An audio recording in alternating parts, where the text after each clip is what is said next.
Et bonjour, bienvenue sur Contexte, en espérant qu'il n'y ait pas trop de ratés et que vous nous entendez. Salut, Euh, salut. Wesh, voilà, on est combien là? J'ai pas la vue. on est Euh, quatre. On est quatre bunkers. non mais 4. Non, je parle de spectateurs. Je parle de spectateurs là. On Une va voir petite ça aussi. vingtaine là pour le moment, Ouais, une tranquille. petite vingtaine, et ben c'est bien. C'est bien, c'est bien. Donc bienvenue dans cette première de Contexte où on va vous parler de ce qu'on fait et du contexte de ce qu'on fait, de contexte, avec déjà un petit tour qui est ici, sachant que ça va tourner un petit peu. On va commencer par aller dans l'ordre, sans commencer par moi, on va commencer par Omar, petite présentation. Bah allez, donc moi c'est Omar, le petit faquin sur Twitter, Docteur Saint Thomas Faquin, un des tenanciers de la chaîne YouTube Le Malin Génie.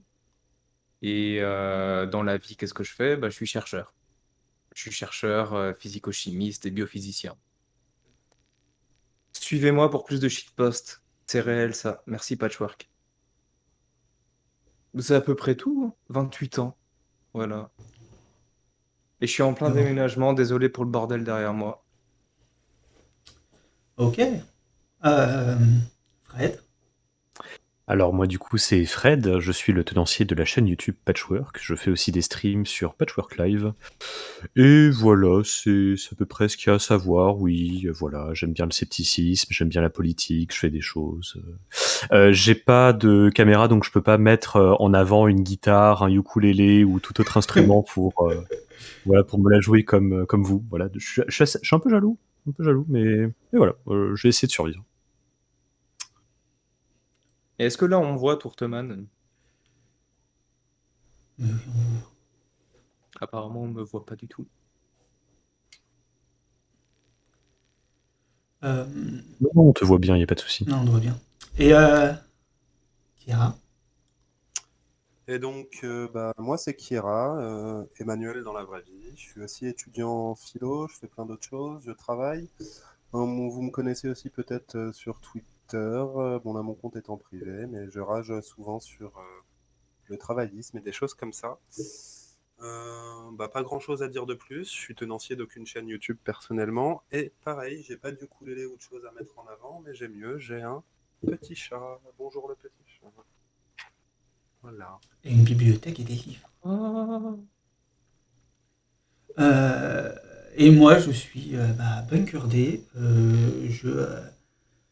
Je roule ma bosse dans les mouvements sceptiques depuis, je sais pas, un truc comme 8 ans, quelque chose du genre. Même si j'ai développé un regard un peu critique à partir vis-à-vis d'une bonne partie de ce mouvement. Et ce qui me mène notamment ici. Donc déjà, pourquoi on est là? On est là par rapport à pas mal de choses qu'on voit dans les espaces dans lesquels on évolue, etc., qui nous font, dans les espaces et hors de nos espaces, qui nous font nous dire que il y a besoin de contexte. Le nom est très très méta. euh, Moi, typiquement, donc, comme je disais, je roule ma bolle dans ce scepticisme et il y a quand même pas mal de moments où j'ai l'impression qu'on a sorti pas mal de choses, trop sorti des choses de leur contexte, ce qui fait que les analyses qu'on fait et les impacts politiques de nos analyses sont un peu lacunaires. Euh, Par exemple, bon, si on sort certains discours certains propos de chiffres, si on regarde juste est-ce que c'est vrai ou c'est pas vrai, on oublie peut-être un peu de traiter que certaines affirmations statistiques ne sont là que pour servir tacitement des discours racistes, en fait, par exemple. Par exemple. Euh, donc, Ouais, ouais, et. Ouais, vas-y. juste un truc. Il y a effectivement une cinquième personne qui devait être avec nous en live. C'est Gwen Palares, donc Docteur Sornet, sur les réseaux et ici même. Malheureusement, elle peut pas être avec nous physiquement, on va dire, enfin physiquement en audiovisuel, pour des raisons personnelles qui lui sont propres. Donc déjà, premièrement, on la soutient toutes et tous. Et deuxièmement, elle sera avec nous tout de même dans le chat et on la remercie pour ça. Et, et voilà, elle participera du mieux qu'elle peut. Donc, envoyez-lui du soutien également, ça fait toujours plaisir. Voilà, elle restera tant qu'elle peut, mais sinon, on est de tout cœur avec elle pour le lancement de cette émission. Merci. Je te rends la parole. Oui, non, mais merci, t'as raison de souligner. Euh, donc voilà, moi je viens de. J'étais pas mal naïf politiquement avant. Je viens d'un milieu et j'ai rejoint par exemple le scepticisme quand j'étais toujours très naïf, persuadé d'être centriste. Euh, ouais, j'ai pas mal tourné à gauche. Euh, et ouais, je pense qu'on a pas mal de choses à dire et c'est pour ça qu'on est là. Euh, Omar, enfin, Omar ou n'importe qui, s'il y a des choses que vous voulez dire sur ce que vous voyez, ce qui fait que vous vous retrouvez ici avant qu'on dise ce qu'on va faire. Bah ouais, je pense qu'on est un petit peu en phase sur ces questions-là. C'est-à-dire que bon, on a évolué plus ou moins dans les mêmes sphères, donc enfin, en tout cas aux intersections des mêmes sphères. Donc du coup, sur ces sujets-là, on est quand même assez d'accord. On a chacun nos spécificités vis-à-vis de nos vécus. On n'a pas vécu les mêmes choses au sein de ces communautés-là. Donc on va dire qu'on se complète, enfin on se supplémente en tout cas sur certains points de vue. Et ouais, l'idée de l'émission, ça a émergé un petit peu de ça. C'est-à-dire qu'on partageait certains constats eu égard au fait qu'on évolue dans les mêmes cercles, qu'on s'intéresse aux mêmes questions, qu'on a chacun nos champs de compétences propres et qui peuvent permettre comme tu l'as dit, tu vois, genre d'apporter un peu plus de contexte dans les différents discours qu'on peut lire et les discours qu'on peut nous-mêmes propager. Et l'idée a également émergé du fait que tous ces questionnements-là, on les a par ailleurs. C'est-à-dire, on n'en parle pas forcément là en ligne. Parfois, ça aboutit à des vidéos. Parfois, ça aboutit à des threads Twitter. On s'est dit, pourquoi pas faire en sorte qu'on partage ces mêmes réflexions dans des espaces beaucoup plus ouverts qui permettent des interactions comme Twitch. On reviendra sur le pourquoi de Twitch. Mais voilà, l'idée, c'était également d'élargir un peu les points de vue et de profiter du coup d'autres personnes avec qui on peut interagir sur ces mêmes questionnements. Voilà en gros mon avis là-dessus. Kira, je sais pas si tu veux rebondir et je finirai le bal. Non, oui, moi, je vais parler plus proche du micro, pardon. Oui, moi, ce qui m'a séduit aussi dans l'idée du projet, c'est vraiment la remise en contexte des différents discours, des différents faits. Puisque, enfin, moi, la majorité de mon activité tournant autour de Twitter, c'est vrai que c'est un espace où tout part très vite, rapidement, et c'est compliqué d'avoir une certaine permanence, d'avoir un endroit où prendre le temps de réexaminer certains points et de discuter de certains points sans qu'ils ne se retrouvent happés par le flot de débats, de discussions, de controverses et de polémiques qu'il peut y avoir sur ce réseau. Et qu'on revienne au même débat systématiquement. Et donc là, encore une fois, on reviendra tout à l'heure sur pourquoi Twitch, mais c'est un endroit qui va nous permettre de poser ces choses-là. Non pas définitivement, mais d'en laisser une trace aussi. Et ça va être un bon endroit pour se positionner et poser nos opinions. Et donc j'aime bien cette idée de remettre les choses dans leur contexte. C'est à peu près tout. Ouais, du coup, ce côté un peu travailler toujours sur le cadrage un peu des débats, des discours, essayer de retravailler là-dessus. C'est vrai qu'en fait, moi, je sais que j'avais été dans des discussions avec d'autres streamers et des streameuses, des vidéastes. D'ailleurs, je crois qu'on avait déjà eu une discussion comme ça il y a assez longtemps, Omar, et avec plein d'autres personnes, avec un petit groupe d'autres vidéastes, où il y avait justement cette ambition, enfin, ces trucs qui fait un peu rêver, de se dire essayer de faire des espaces comme ça où justement on peut un peu examiner ça ensemble avec un public, essayer de revenir sur ces trucs pour. Alors, il y a à la fois le côté de examiner enfin voilà, du coup du contexte, des faits, tout ça, mais même juste le fait de le faire en quelque sorte, juste de se donner à voir en train d'examiner ces trucs, d'échanger, de travailler là-dessus. J'anticipe déjà un petit peu sur la suite, donc je vais m'arrêter là, mais je pense qu'il y a vraiment un truc super intéressant là-dessus, et c'est aussi pour ça que ça m'a pas mal parlé comme projet, que j'ai eu envie de me joindre à ça, quoi. Faut pas que tu hésites à aller sur la suite, hein. De toute manière, là, on va partir sur effectivement de quoi. Donc concrètement, ça représente quoi contexte? Parce que contexte, c'est un peu large. Euh, L'idée, si on devait résumer l'idée en une phrase, ce serait par exemple de replacer notamment les propos, les idées, les actions dans leur contexte socio et politique, pour les comprendre, les considérer, pour les comprendre, considérer leur impact, etc. Euh, En réalité, c'est très très large. Si on prend quelques exemples concrets, ça peut être par exemple quand euh, un truc tout bête, ça peut être par exemple quand les racistes prennent des caricatures des discours antiracistes ou des notions comme la blanchité alimentaire, venir expliquer, ça peut être parler un peu de concrètement en réalité, c'est quoi les idées, c'est quoi les discours, etc. Ça peut être comprendre aussi les contextes d'ordre politique, les contextes sociaux dans lesquels s'inscrivent certains comportements, par exemple. Pas regarder des comportements de militance à une échelle juste individuelle, mais aussi regarder ce que ça fait à une plus large échelle. Regarder ce que font les médias par rapport à la sociologie des médias. Ça fait plein de choses du genre qui vont faire intervenir nos sensibilités politiques, une culture politique, ou encore de la sociologie, selon les cas. Euh, donc vraiment pas mal de pas mal de choses assez larges.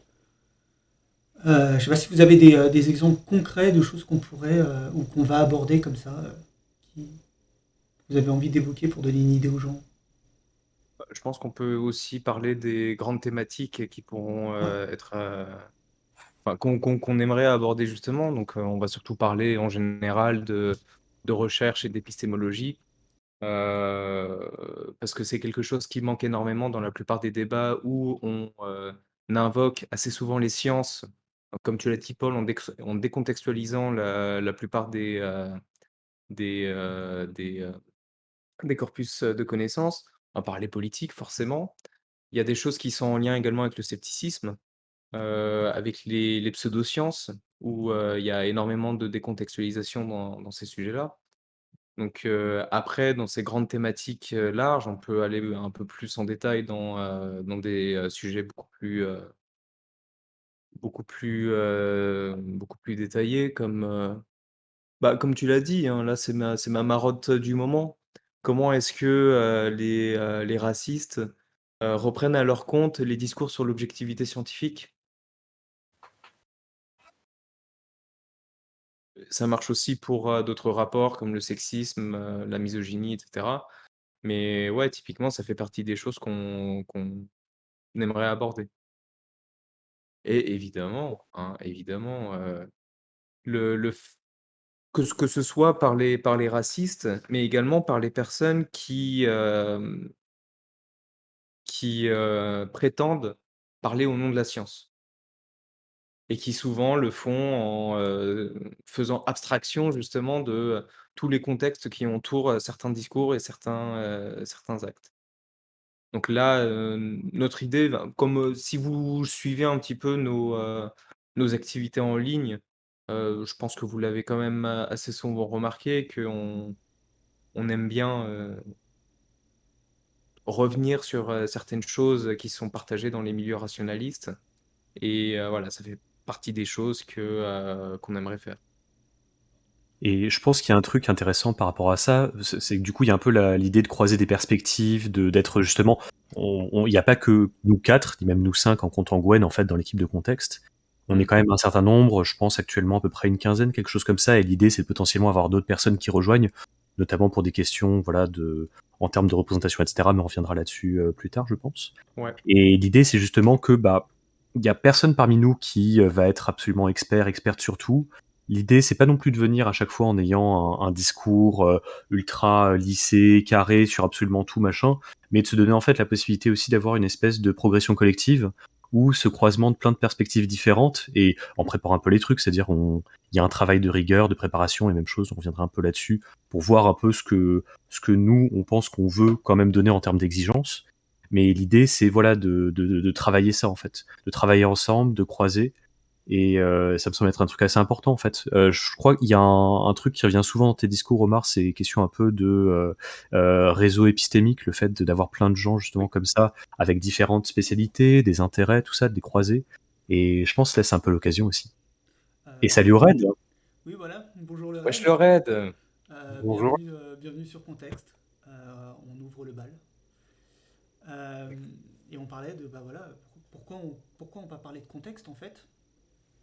Euh, je sais pas si on m'entend bien là dans le chat parce que j'ai dû changer un petit peu mon micro. N'hésitez pas à le dire si. Ouais, on n'entend pas par contre. Regardez, bah oui, voilà. Bonne journée, je suis en train d'essayer de parler, je vais reprendre rapidement. Bah oui, là on était en train de présenter un petit peu le contexte de l'émission Contexte, si je peux me permettre la blague. Essayer de présenter un petit peu les intentions et les constats qui ont fait émerger ce projet. Et un exemple de mise en contexte, par exemple, autour des questions pseudo-scientifiques, on a par exemple autour des pseudomédecines, qui est rarement fait et quelque chose qu'on pourrait aborder ici. Un exemple de remise en contexte, ça serait par exemple parler toujours des pseudomédecines sans parler des systèmes médicaux en soi, de tout l'entremêlement administrativo, juridique, médical, au niveau de la formation. Ouais. C'est ce genre de choses dans leur contexte. Paul, on t'entend faire des tests, hein. C'est ce qu'on aimerait. Donc voilà, je meuble un petit peu pendant que les camarades sont en train d'essayer de réparer leur son.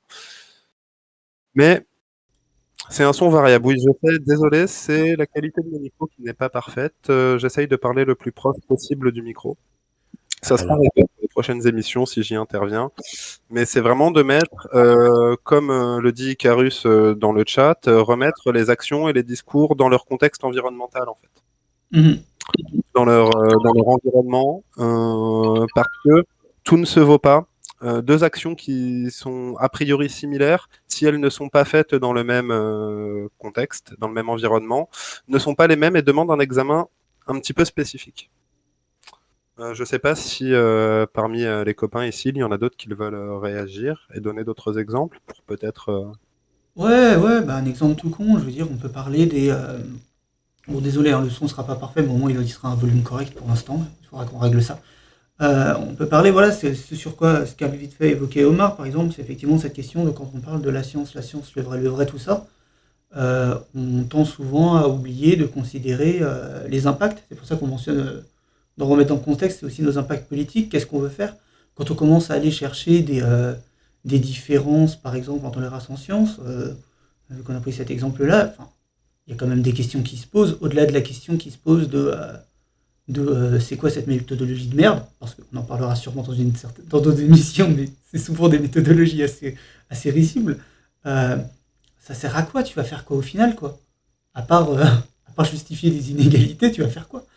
Euh, donc, euh, donc voilà, il y a quand même aussi ces aspects de pourquoi on veut parler de contexte en général. Je sais pas sur des exemples ou du pourquoi on veut parler. Il y a quelqu'un a un truc à rebondir ou pas? je pense qu'on n'est pas Alors, obligé d'enchaîner des exemples comme ça. Enfin, s'il y ouais. en a un en Oui, oui, on va. particulier, Allez. Tour. Omar. Il y a juste Icarus qui effectivement avait fait une émission qui était assez sympa sur le balado sceptique. Là, on est dans le sujet, hein, sur la prise en compte des contextes environnementaux de certaines pratiques. Tu peux link, hein, si tu veux. Il n'y a pas de problème. Moi, je l'ai pas sous la main, donc du coup, si tu arrives à la choper, il n'y a pas de souci. Euh, donc voilà. Et oui, du coup, pour rappel, pour les personnes qui viennent d'arriver, alors là, c'est l'émission de lancement, donc on fait un petit peu la présentation de la chaîne sur le pourquoi on s'est décidé à faire cette émission-là. Après, on va enchaîner sur quelques questionnements et quelques réflexions sur les normes du débat, en général, hein. Ça sera cadré après par Kiera. Et au niveau des personnes qui sont présentes, on rappelle, là on est 4 à l'écran, que des mecs, effectivement. Il y a d'autres personnes qui font partie du roster. Il va y avoir des rotations. On va pas tous participer en même temps à chaque live. C'est en fonction de nos envies, en fonction également de si le sujet qu'on va aborder, on est compétent dessus, on a des choses à dire. Et puis voilà. On reviendra peut-être un peu plus en détail là-dessus, on verra bien.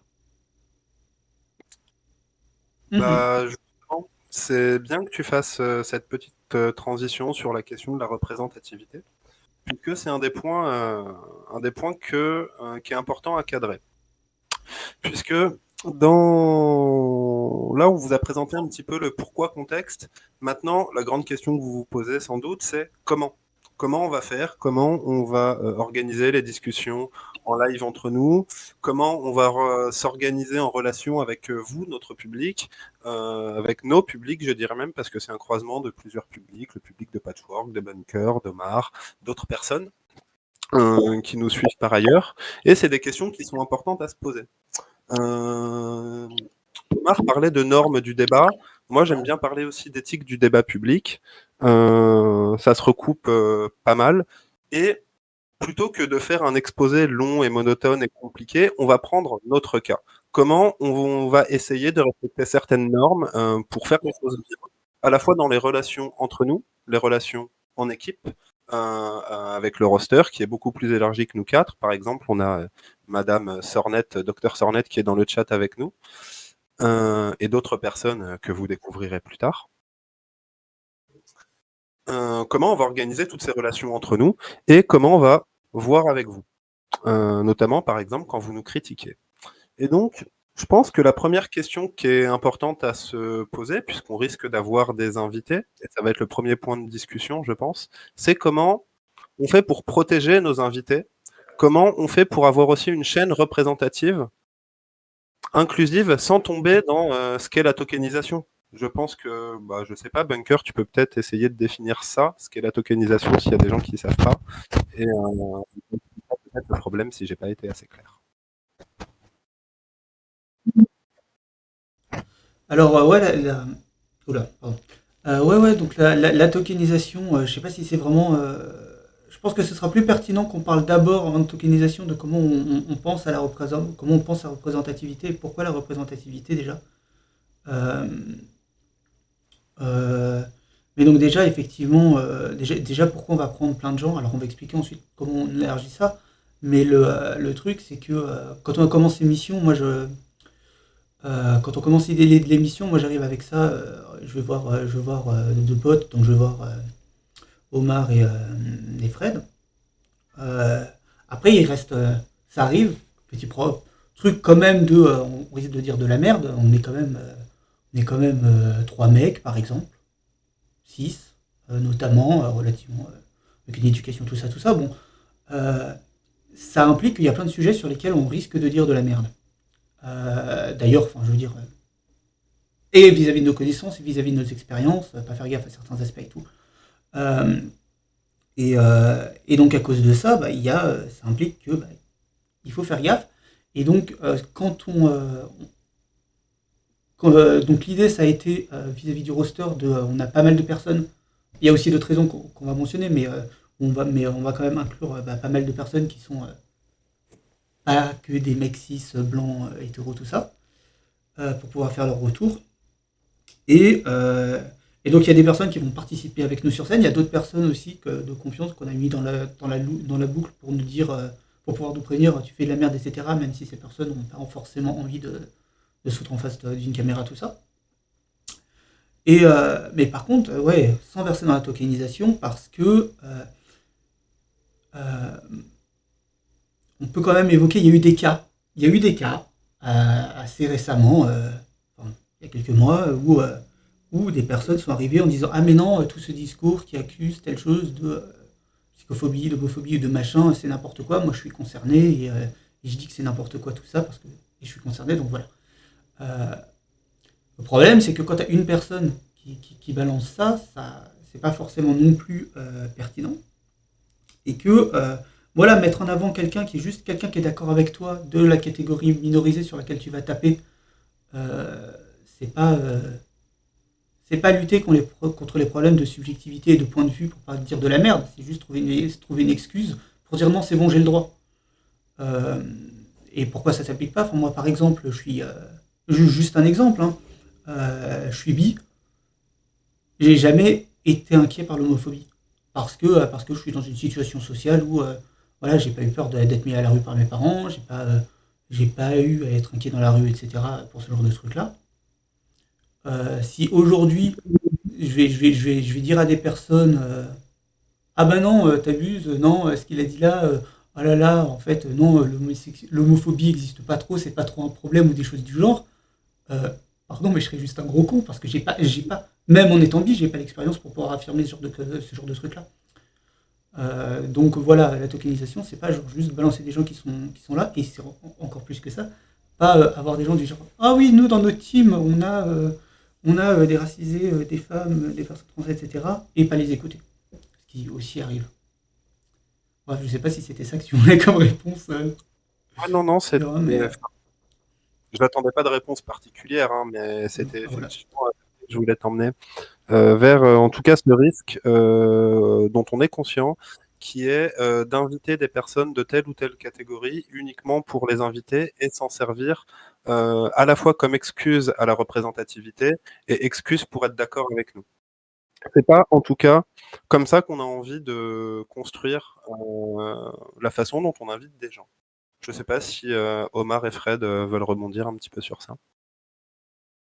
Omar? Alors, à partir de maintenant, s'il faut nous appeler tous les deux, c'est Fred et Omar. Merci. Voilà. Mais sinon, ouais, non, moi, je vous rejoins tout à fait, hein. Je veux dire, la course à l'invitation aux personnes concernées, juste parce que c'est des personnes concernées, faut quand même faire un petit peu attention. Et puis d'ailleurs, il y a déjà eu des réflexions là-dessus, justement, sur Twitter. Je crois que c'était Joao Gabriel qui avait fait un truc là-dessus, où, où Rêve aussi avait dit des trucs assez intéressants là-dessus. Donc, moi, je m'aligne totalement sur ces positions-là. Ouais, perso, ce que je noterais peut-être un truc par rapport à ça, mais bon, d'un autre côté, je suis d'accord avec ce qui a été dit. C'est, je trouve, il y a vraiment une tension sur le fait de quand on parle de token, etc., ça peut être assez aliénant en fait pour la personne qui est en face, parce que du coup, il y a ce truc de, en fait, si tu es là, c'est juste pour être le perroquet de ce qu'on analyse comme étant la parole dominante, donc dans tel espace, dans tel groupe, etc. Du coup, je pense que je suis assez d'accord avec la précaution et je pense que c'est un truc intéressant, important à avoir en tête. Mais ça pose toujours la question de à quel point les discours qui peuvent évoluer dans la société, du coup, on considère que les personnes qui les tiennent, elles les tiennent parce que bah elles peuvent avoir des positions différentes et globalement le faire en pleine intelligence, etc., etc. Et d'un autre côté, où on peut se dire, bah en fait, ouais, il y a une part de reproduction du discours dominant. Je trouve qu'il y a un peu toujours cette tension qui rend les trucs pas évidents, qui fait que je comprends quand il y a des gens en face, tout ça, qui disent non mais en fait c'est vraiment pas cool quand vous dites ça, machin, ça. Je pense que c'est un vrai truc à prendre en tête. Ça veut pas dire qu'on doit arrêter de parler de tokenisation, qu'on doit. Je pense que ça doit nous amener à être un peu prudent là-dessus, éventuellement, de manière générale. Et l'autre aspect, c'est aussi un peu de se poser la question. Lorsqu'on parle de tokenisation, on met l'accent sur qui. C'est vrai que dans pas mal de discours sur la tokenisation, ça aura tendance un petit peu à taper la personne, le ou la token en fait, à beaucoup la cibler elle. Alors que je pense que les discours critiques qu'il devrait y avoir par rapport à ça en général, ça devrait systématiquement remonter en fait aux personnes qui organisent le dispositif en fait, et qui du coup profitent un peu de cette aura de légitimité donnée par la personne concernée en question. C'est. Et Bah, d'ailleurs, Vas-y, Omar, pardon. juste vite fait un truc là, vu qu'on a abordé vite fait la question, pour donner un peu plus mon point de vue sur la question des personnes concernées et dans quel contexte on peut supputer la tokenisation. Moi, je rejoins quand même assez bien certains épistémologues qui ont bien mis en exergue le fait que les personnes concernées dans les questions d'objectivité, etc., c'était surtout des personnes qui avaient un avantage épistémique vis-à-vis du vécu de leur expérience. Et c'est là-dessus que moi je le considère. C'est-à-dire que sur une question précise, il y a des choses que l'observateur extérieur, entre guillemets, qui n'a pas l'expérience, va avoir un désavantage épistémique qui conviendra de combler avec la personne qui vit cette expérience-là. Donc c'est un peu comme ça que je valorise, entre autres choses, hein, mais c'est comme ça que je valorise aussi la question des personnes concernées dans le cadre d'une discussion sur un sujet en particulier, concernant le contexte, par exemple. Donc voilà. Bah Ouais, oui, c'est une très bonne intervention et, euh, et ce que tu dis et ce que disait aussi Patchwork, enfin Fred tout à l'heure, euh, sur la question de la charge de ceux qui organisent les dispositifs, et dans notre cas, c'est le roster de contexte qui va contacter des gens, prendre l'information pour les inviter. Et du coup, enfin, veiller à ne pas tomber ni dans l'excès d'inviter des gens parce qu'ils rentrent dans telle catégorie, ni non plus n'inviter que des experts et se déconnecter complètement du vécu concret des gens. Ça m'amène à la question de comment on fait, comment on pourrait faire, selon vous, pour justement protéger nos invités, euh, notamment lorsque c'est des personnes minorisées, euh, des conséquences que cela peut faire d'être mis en avant sur une chaîne publique qui s'exprime sur Internet, sur Twitch, avec des replays et des potentielles conséquences néfastes qu'on connaît, que certains d'entre vous d'ailleurs ont connues. Je ne sais pas s'il y a quelqu'un qui veut prendre la parole en premier. Ouais, en plus, ça, c'est une grosse question, hein, parce que, effectivement, de base, si la plupart des personnes minorisées ne prennent pas la parole sur ces réseaux-là, c'est parce que on peut facilement s'en prendre plein la gueule, plus que la moyenne des mecs cis. Donc, donc ouais, là, en gros, c'est qu'est-ce qu'on prévoit de mettre en place pour favoriser justement la participation de ces personnes-là. Ouais, sans les mettre en danger. Et je sais qu'on n'a pas de réponse définitive Hmm. puisqu'on a déjà parlé mhm. avant. C'est justement bien aussi de montrer qu'on n'a pas cette réponse et de montrer aussi comment on y réfléchit.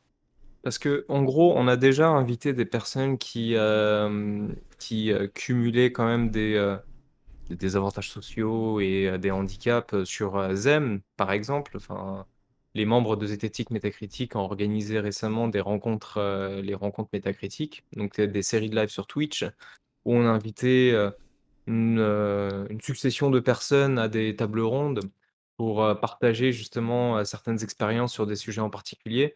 On a parlé par exemple de la domination médicale et scientifique avec Matt Fitzgerald et Dandelion et Elena Marigold. Euh, Il y avait de l'exposition. Il y avait de l'exposition. C'est des personnes trans, c'est des personnes neuro-A, c'est des, enfin, voilà. Du coup, il y a pas mal de dispositifs, qui étaient déjà mis en place par ces personnes-là pour participer à ces événements. Donc nous, ce qu'on s'était dit pour la favoriser leur participation, c'était de pas mettre d'obligation de mettre la caméra, c'était de pas mettre l'obligation de, même on avait même réfléchi à des, voice coders, c'est pour, camoufler la voix. Bon, il y en a pas eu besoin, par exemple. Mais donc, voilà, en gros, il y a déjà tout ça qui est déjà mis en place, on va dire pour, on va dire favoriser leur prise de parole en public dans nos espaces. À partir du moment où c'est des personnes qui, par exemple, interagissent déjà sur Twitter et ont déjà mis en place leur pseudonymat et leur, dispositif d'anonymisation. On n'a pas forcément, énormément de choses à proposer en plus, sauf justement un peu plus d'exposition. Où là, il va falloir être un peu plus au taquet pour modérer, enfin voilà.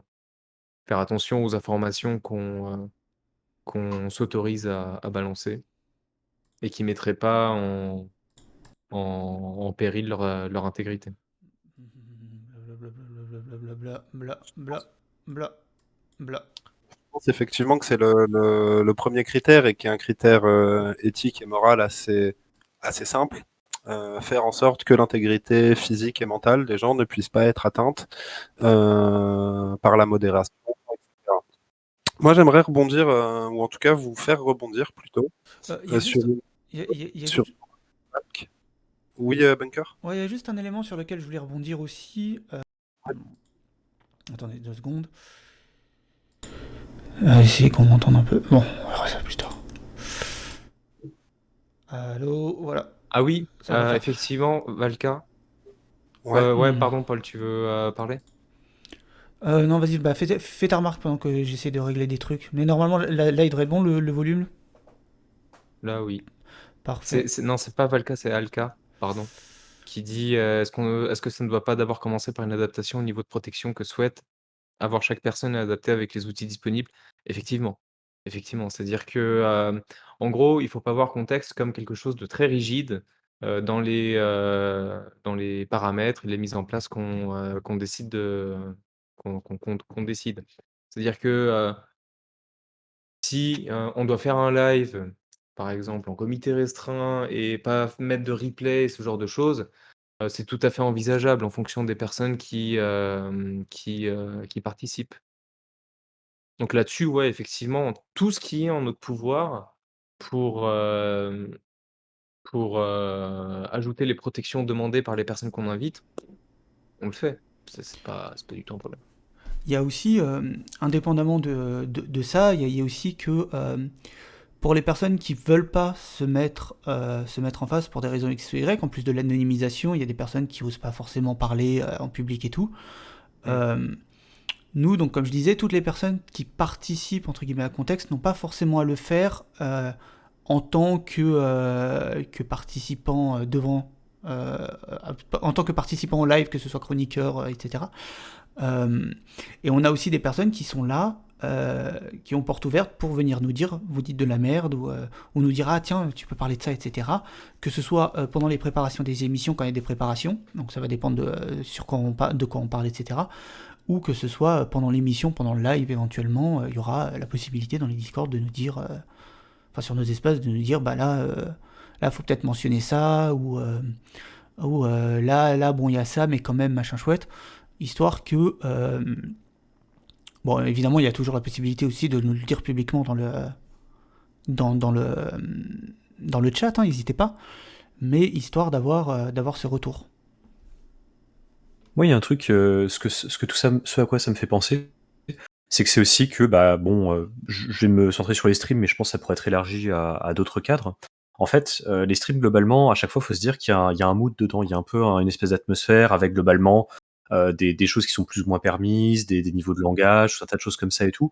Et je pense qu'il y a un truc assez important aussi, c'est qu'on puisse essayer de fournir un truc assez cadré là-dessus, enfin, qu'on soit assez lisible pour les gens qui voudraient intervenir.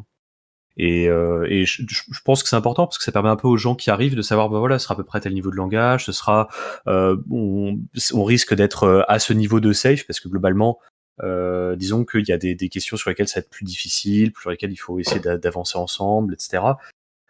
C'est un peu comment est-ce qu'on essaye d'aménager un espace où on garantit en fait un certain type d'inclusivité. Je pense que bon, c'est un truc un peu classique et je pense que c'est important à rappeler. Il n'y a pas vraiment de safe space universel, un espèce d'endroit où tout le monde serait tout le temps à l'aise. Tu peux mettre par exemple quelqu'un qui va être très très sensible, par exemple, je sais pas, au fait de balancer plein d'idées, d'être, enfin voilà, d'être très actif face à quelqu'un qui du coup va être très affecté par ça, que ça fatigue et tout. L'idée, je pense, c'est d'essayer de garantir un espace avec un truc un petit peu carré à ce niveau-là et juste proposer comme tel en fait, que ce soit pas trop instable et qu'on puisse dire bah voilà la base où on va parler. Il y a plein d'autres trucs qui existent sur internet à différents niveaux et avec lesquels on veut pouvoir faire des choses, évoluer, qui nous semblent très cool, mais voilà ce qu'on propose quoi. Mmh. Oui, tout à fait, tout à fait. Je suis assez d'accord avec ta dernière intervention. Et en plus, moi, ce que je rajouterais, c'est que là, on pose des questions sur comment on fait, et effectivement, il n'y a pas de réponse universelle. Il y a, on peut dégager des grands principes, des grandes règles, mais disons que les situations, les contextes sont tellement diversifiés et tellement nombreux et multiples que à un moment, les règles abstraites, les principes, etc., elles vont se heurter à cette diversité. Et donc, en fait, il faut plutôt voir ça comme des guides qui nous permettent d'essayer d'anticiper des situations, d'essayer de faire attention à des choses, en sachant pertinemment qu'on ne peut pas en faire des principes absolus. Et donc, toutes les normes où on se pose la question comment protéger nos invités, comment essayer de faire de la représentativité qui ne tombe pas dans plein de risques. Il ne faut pas penser qu'on recherche des règles absolues et qu'on prétend avoir se dicter et dicter aux autres un code moral, mais plutôt des petits tips pour pas faire de la merde, en gros. Et je sais pas s'il y a des gens qui veulent rebondir, sinon on peut peut-être passer à autre chose. Ouais. Ouais, donc tu dit les termes, mon ref. Bah ouais, OK. Et ben, un autre point qui est un petit peu important, à mon sens, sur comment on fait, et toujours dans cet esprit d'essayer de trouver des principes de fonctionnement, eh bien, c'est qu'est-ce qu'on essaye de vous proposer quand on discute, là, en live?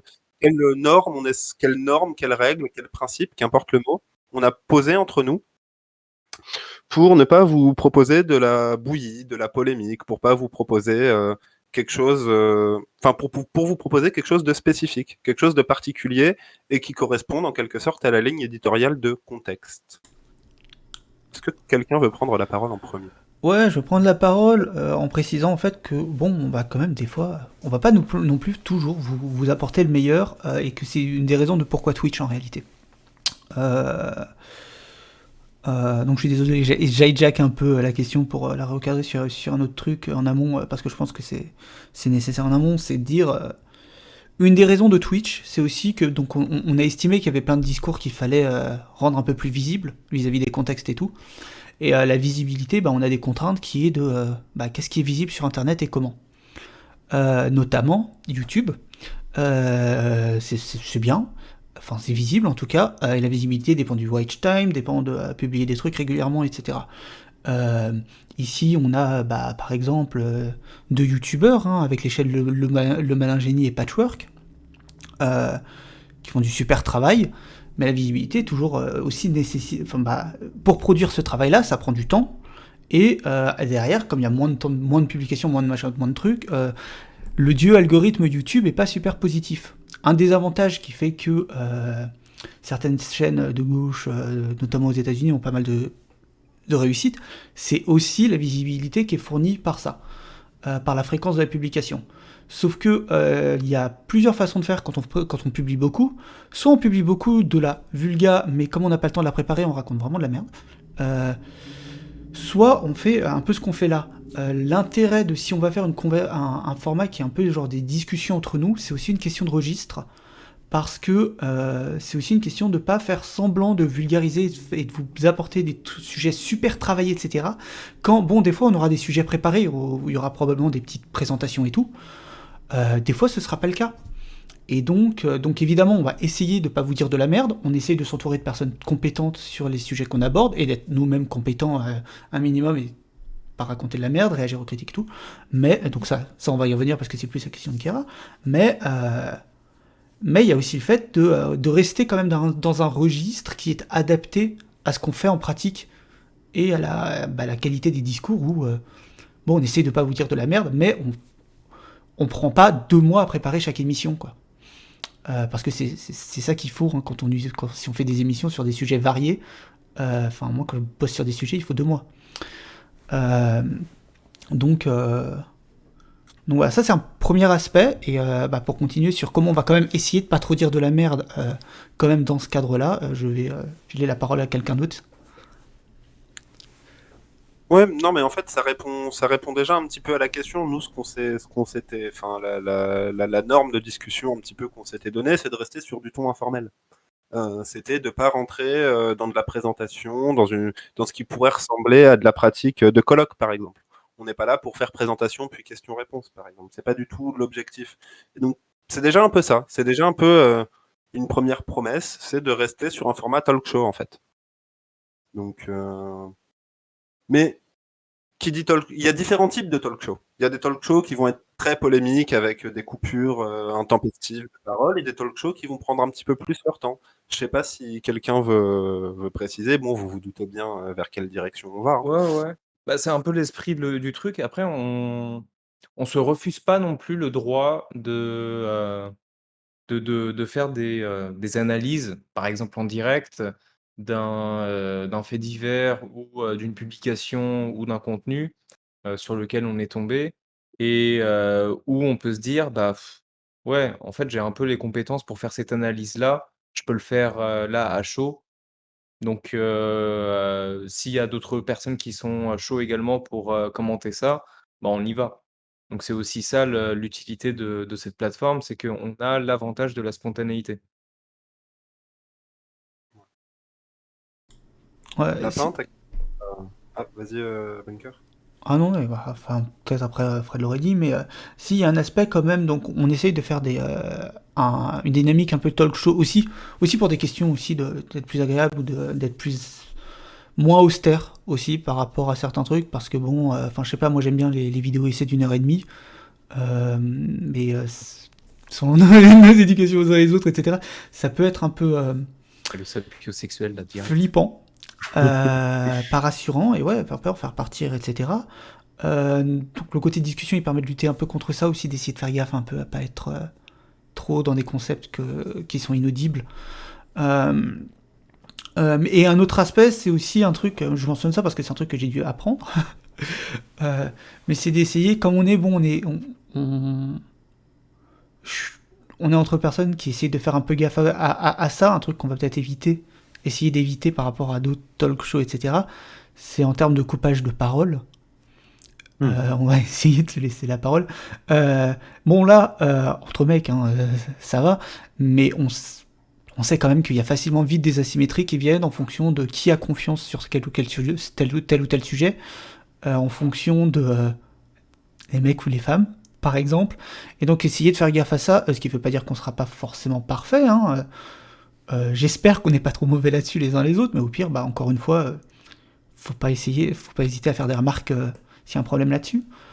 Euh, Ouais.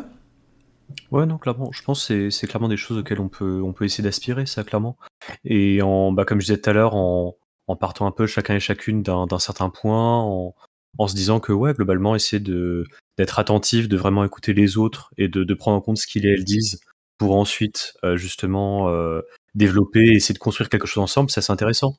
Il y avait une autrice féministe, anarcha-féministe, dont je ne me souviens plus du nom, mais qui avait fourni une analyse assez intéressante de ça, qui montrait que globalement, il y avait un côté très, comment dire, très linéaire, très assez affrontement et globalement assez peu satisfaisant en fait dans les formes de discussion masculines, versus du coup des formes de discussion plus féminines, mais en fait qu'elles on peut essayer de vouloir promouvoir et qui nous semblent désirables, etc. En fait pour point de vue un peu attention aux autres et tout, qui justement se construisaient un peu en espèce de collaboration, qui avançaient ensemble. Et je pense que ça c'est autant de choses que en tant que personne qui, bah, du coup, on est plusieurs ici à avoir des audiences, à avoir du public, etc.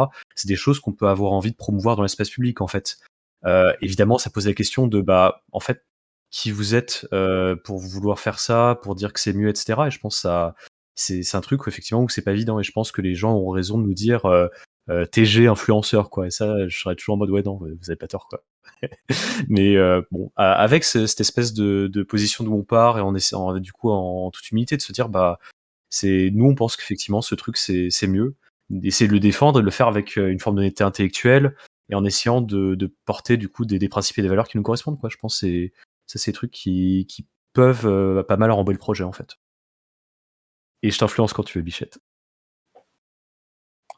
Oui, TV influenceur, non.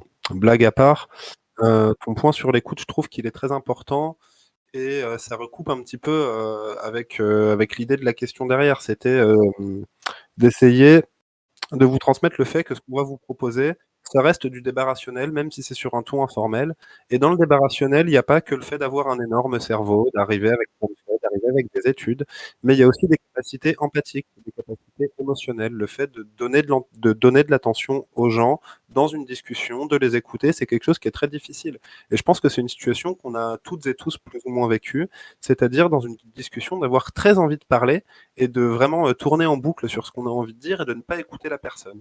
Eh bien ça, par exemple, c'est quelque chose qu'on aimerait essayer d'éviter, notamment quand on a des invités ou des personnes minorisées parmi nous, pour ne pas les squeezer, tout simplement, c'est pas intéressant. Et c'est un peu toutes ces normes du débat rationnel qu'on essaye de remettre en avant, remettre justement dans leur contexte, et aussi pour casser la vision, bah, comme je le disais en introduction, gros cerveau. Un autre point je ne sais pas si quelqu'un veut intervenir avant qu'on passe à l'autre point et qu'on discute un peu de nos relations avec le public. Ouais. Ah, vas-y, je pense que tu peux enchaîner. Non, il y a peut-être 2-3 trucs, effectivement, ouais, sur débat rationnel, parce qu'on a vu quand même dans d'autres cas de, entre guillemets, débat rationnel où c'était quand même vraiment pas ouf. Effectivement, comme tu dis, bon, il y a pas toujours, c'est pas toujours, ah, on sort une étude et puis machin chouette alors que la personne parle de son vécu. Alors, good news, hein, enfin, petite nouvelle un peu importante, c'est pas parce que quand les gens transmettent un vécu, euh, effectivement, c'est leur perception peut être biaisée. Par exemple, peuvent avoir l'impression qu'il y a telle ou telle chose qui est une réalité statistique, etc. Alors que c'est pas le cas. Bon, c'est possible, hein. Mais ce vécu-là, il est quand même produit par quelque chose. C'est toujours une réalité qui est importante à considérer, en fait. Par exemple, quand tu as dit quelque chose qui a blessé quelqu'un, euh, la question, c'est pas de savoir quelle est l'intention en fait derrière. Ça va être de savoir, ça va être aussi de prendre en compte comment les personnes vont interpréter ça, parce que leur interprétation, bah, elle découle de ce que ces personnes vivent au quotidien, de ce à quoi elles sont confrontées au quotidien, etc. C'est juste un exemple comme ça. Euh, donc il y a ça déjà. Donc il y a des débats rationnels où tu as des gens qui balancent la science alors que c'est pas le moment et c'est pas le sujet. Et t'as un autre point aussi où pourquoi on va parler de contexte aussi, c'est qu'il y a des fois on voit la science invoquée pour raconter mais n'importe quoi. Et n'importe quoi vis-à-vis de notamment parce que bah, il faut aussi prendre en compte comment la science est produite, quoi. Faut prendre en compte les biais, faut prendre en compte aussi le contenu des études, hein, parce qu'on a vu des études tournées récemment sur les trigger warnings par exemple, où c'était en termes d'applicabilité pratique, enfin c'était vraiment pas bon.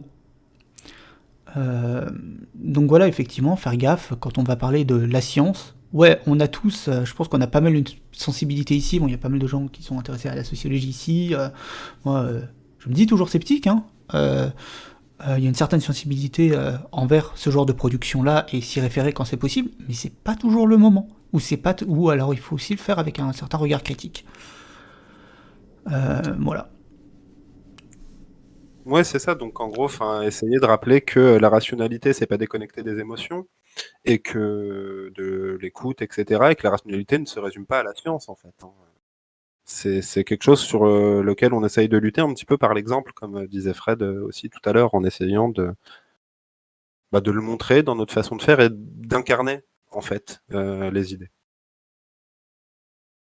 Je sais pas si quelqu'un veut rebondir, sinon on va parler de vous, le public. Parlons d'eux et d'elles. Parlons Et d'elle. parlons de vous, d'elle, Qui êtes-vous? des hommes, des femmes, des personnes non binaires. Parlons-en. Non, plus sérieusement, l'objectif, là maintenant, ça va être d'aborder quelle relation on veut avec vous et surtout qu'est-ce qu'on vous doit et qu'est-ce qu'on vous doit pas.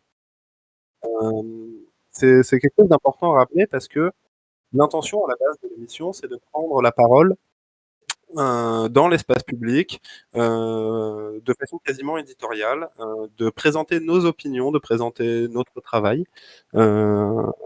Et ça, sans vous, déjà, c'est pas possible. Et ça implique, en quelque sorte, presque de façon très analogique, très métaphorique, une sorte de contrat avec vous.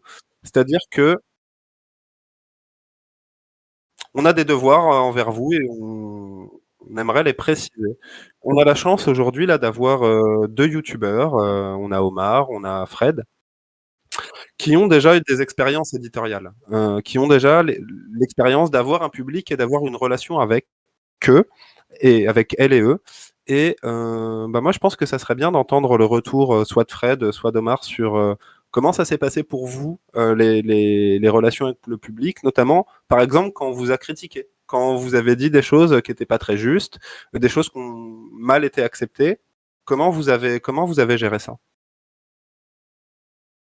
Tu veux commencer, Fred? Si je peux te laisser le temps de réfléchir comme ça, ouais. Je vous prends un peu au dépourvu, hein. Ah non, moi on m'a dit déjà, écoute, tu es dans cette émission vraiment pour ce truc, sinon le reste au pire, voilà tu en gros, bah, c'est vrai que c'est une question intéressante et je pense qu'en soi Bunker, tu te l'es aussi posé avec ton compte Twitter, qui ira aussi dans une certaine mesure, peut-être pas avec la même audience et tout, mais c'est vrai que personnellement, Et mon le blog. type de retour d'expérience que j'ai, et avec ton blog, c'est vrai, Bunker, tu as un blog, c'est vrai. Et sur lequel il y aura peut-être prochainement des choses, hein, d'ailleurs, stay tuned. Oui, je suis Euh, désolé les gens, il faut que je mette à jour l'acheter, le code, et ensuite il y a plein de publications intéressantes. voilà. Mais en fait, c'est vrai que personnellement, c'est un truc plus, c'est lié un peu à j'ai pu faire et ce que j'ai pu observer.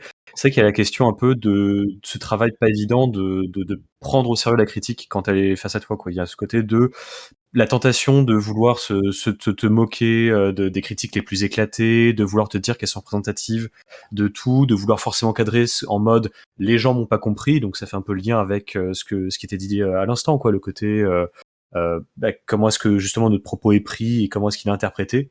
Donc ça demande toujours un peu de se poser des questions par rapport à ça, de faire un peu un pas de côté. Je pense qu'il y a à la fois, du coup, il y a ce truc souvent fait de visibiliser, du coup, les pires critiques qui, à mon avis, est assez néfaste. Aussi bien par rapport à nous, par rapport à ce qu'on cultive et par rapport à ce qu'on cultive avec notre public, de se dire, ah ouais, en fait, les gens qui vous font des critiques, finalement, c'est les plus nuls, quoi. Alors que non, je pense qu'en fait, il y a toujours des critiques à faire sur un travail, juste même pour ce qu'il a pas fait. Toujours, en fait. Et ces trucs-là, ils sont toujours intéressants à visibiliser. Et bon, ça veut pas dire que, bah, par exemple, t'as pas fait une dissertation sur plein de trucs qui concernaient pas ce que tu fais, donc on va te détruire, etc. par principe. Par contre, s'il va y avoir un enjeu de bah, pourquoi tu parles de tel sujet, de pas tel autre, et je pense qu'il peut y avoir des rapports de force qui se jouent à ce moment-là. Ils peuvent être entendables, il y a du coup un travail de critique qui veut l'accompagner, plus ou moins intense. Et ouais, je pense qu'à partir de là, du coup, non seulement faut essayer de pas trop invisibiliser ce qu'on considère comme des mauvaises critiques, essayer même elles de les comprendre, voir d'où elles viennent. Et quand on peut aussi, effectivement, c'est de visibiliser les bonnes critiques, essayer du coup apporter son travail avec un genre bah voilà, effectivement, typiquement la dernière vidéo que j'ai faite avec Gwen, du coup Dr Sornet, bah je sais qu'il y avait des critiques sur notre vidéo et qui étaient très légites en fait, sur le cadrage, sur la, ma- la meilleure stratégie pour essayer de toucher l'audience qu'on visait, des choses comme ça. Et c'est enrichissant. Je veux dire, c'est cool. Et même à des endroits où il y aurait des espèces de tension en fait entre des choix qu'on faisait et ce qui était proposé, bah, c'était quand même intéressant. Ça permettait quand même de nourrir en fait notre réflexion. La limite étant évidemment de bah on est des humains quoi, genre on a notre santé mentale, notre corps, etc. J'ai clairement pas tout lu j'ai pas lu tous les commentaires qu'on avait fait sous notre dernière vidéo justement parce que c'est un travail qui est pas évident. Je pense qu'il faut essayer de se donner les moyens quand c'est possible, mais à chaque fois voilà, ça dépend de ce qu'on peut en quelque sorte, à quoi on s'attend. Là par exemple, bah, moi une vidéo à 30 000 vues alors que je suis plus habitué à 10 000 vues sur ma chaîne, bah je t'ai dépassé par exemple et donc ça aide pas. Et je pense du coup voilà, c'est un travail un peu d'anticipation aussi à ce niveau-là et savoir se ménager aussi, savoir aussi accepter parfois qu'on fail en fait dans ce truc-là pour avancer, pour essayer de se dire bah la prochaine fois je ferai mieux. Je pense qu'il y a un peu de ça aussi, la transparence et se dire qu'on fera mieux la prochaine fois. Mm. Et voilà pour mon. J'essaie de pas faire trop long et pas trop prétentieux. J'espère que c'était pas nul, hein, dites-moi. Mais... Voilà. C'était très bien. C'était C'est très bien, vrai, Fred. vrai. Mais oui. Ah merci. Ok. Mais Bon, oui. Peut-être pas d'accord de toute façon. Ah ok, très bien. C'est Non, bien. Je prends parole. vas-y Fred, pardon. Ah non, je disais juste que je t'en voulais énormément. Voilà, c'est la dernière intervention de moi dans cette émission. Voilà. D'accord. Oui, c'est un rapport intéressant parce que, en fait, fondamentalement, nous, là, ce qu'on est en train de faire, c'est prendre une position, mine de rien, d'influenceur sur Internet. Et donc, comment qu'on critique un influenceur sur Internet, Bunker, Omar? Et comment l'influenceur, Juste, selon vous? alors, comment on le critique? On le critique bien. Après, il y a un truc déjà vis-à-vis de ça, il y a quand même deux échelles que je veux souligner. Je vais le souligner dès le début, vu que ça rebondit aussi sur quelque chose que disait Fred. Vu qu'à un moment, il disait c'est pertinent de critiquer les gens vis-à-vis des sujets qu'ils n'ont pas abordés. Et ça l'est toujours, et pourtant, c'est pas toujours une critique en mode ah, il faudrait faire mieux.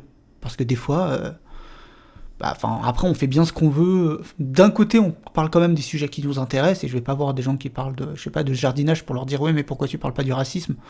Bon. Y a des limites voilà, dans ce qu'on peut attendre que les gens abordent, parce qu'en plus, soit parce que ça les intéresse pas, soit parce qu'ils n'ont pas les compétences, soit parce que ceci, cela. Mais ça reste pertinent de souligner, on n'a pas parlé de ça. Et donc il y a quand même deux échelles que je veux souligner à la critique. Il y a effectivement la critique qui va être en mode essayer d'améliorer le contenu de quelqu'un, ou l'inviter à améliorer son contenu, et éventuellement par exemple corriger des trucs quand il y a des erreurs qui ont été dites. Et il y a une critique qui vient plutôt compléter les choses et qui est à regarder à l'échelle du débat public et pas genre juste ah c'est quelqu'un qui critique parce qu'il n'est pas d'accord avec machin, etc. Mais où l'idée de cette critique-là, faut pas la voir comme ayant pour but de faire changer le contenu d'un tel, mais ça a une pertinence indépendamment de si le contenu change, etc. Parce que ça vient poser dans le débat public, en s'articulant avec cet autre contenu, dire bon après il faut quand même pas oublier il y a tous ces aspects-là, par exemple. Quand on dit ah t'as pas parlé de tel ou tel truc, ça vient compléter. Quand on vient critiquer par exemple tout un discours sur une problématique qui a été par exemple abordée avec un paradigme très très individualisant, psychologie tout ça, et qu'on vient avec un regard sociologique par exemple, c'est pas forcément en opposition, ça peut être en complétion aussi, ça peut être aussi dire venir mettre dans le débat public aussi. Il y a aussi toute cette autre façon de voir les choses, toutes ces façons de conceptualiser les choses, et c'est important.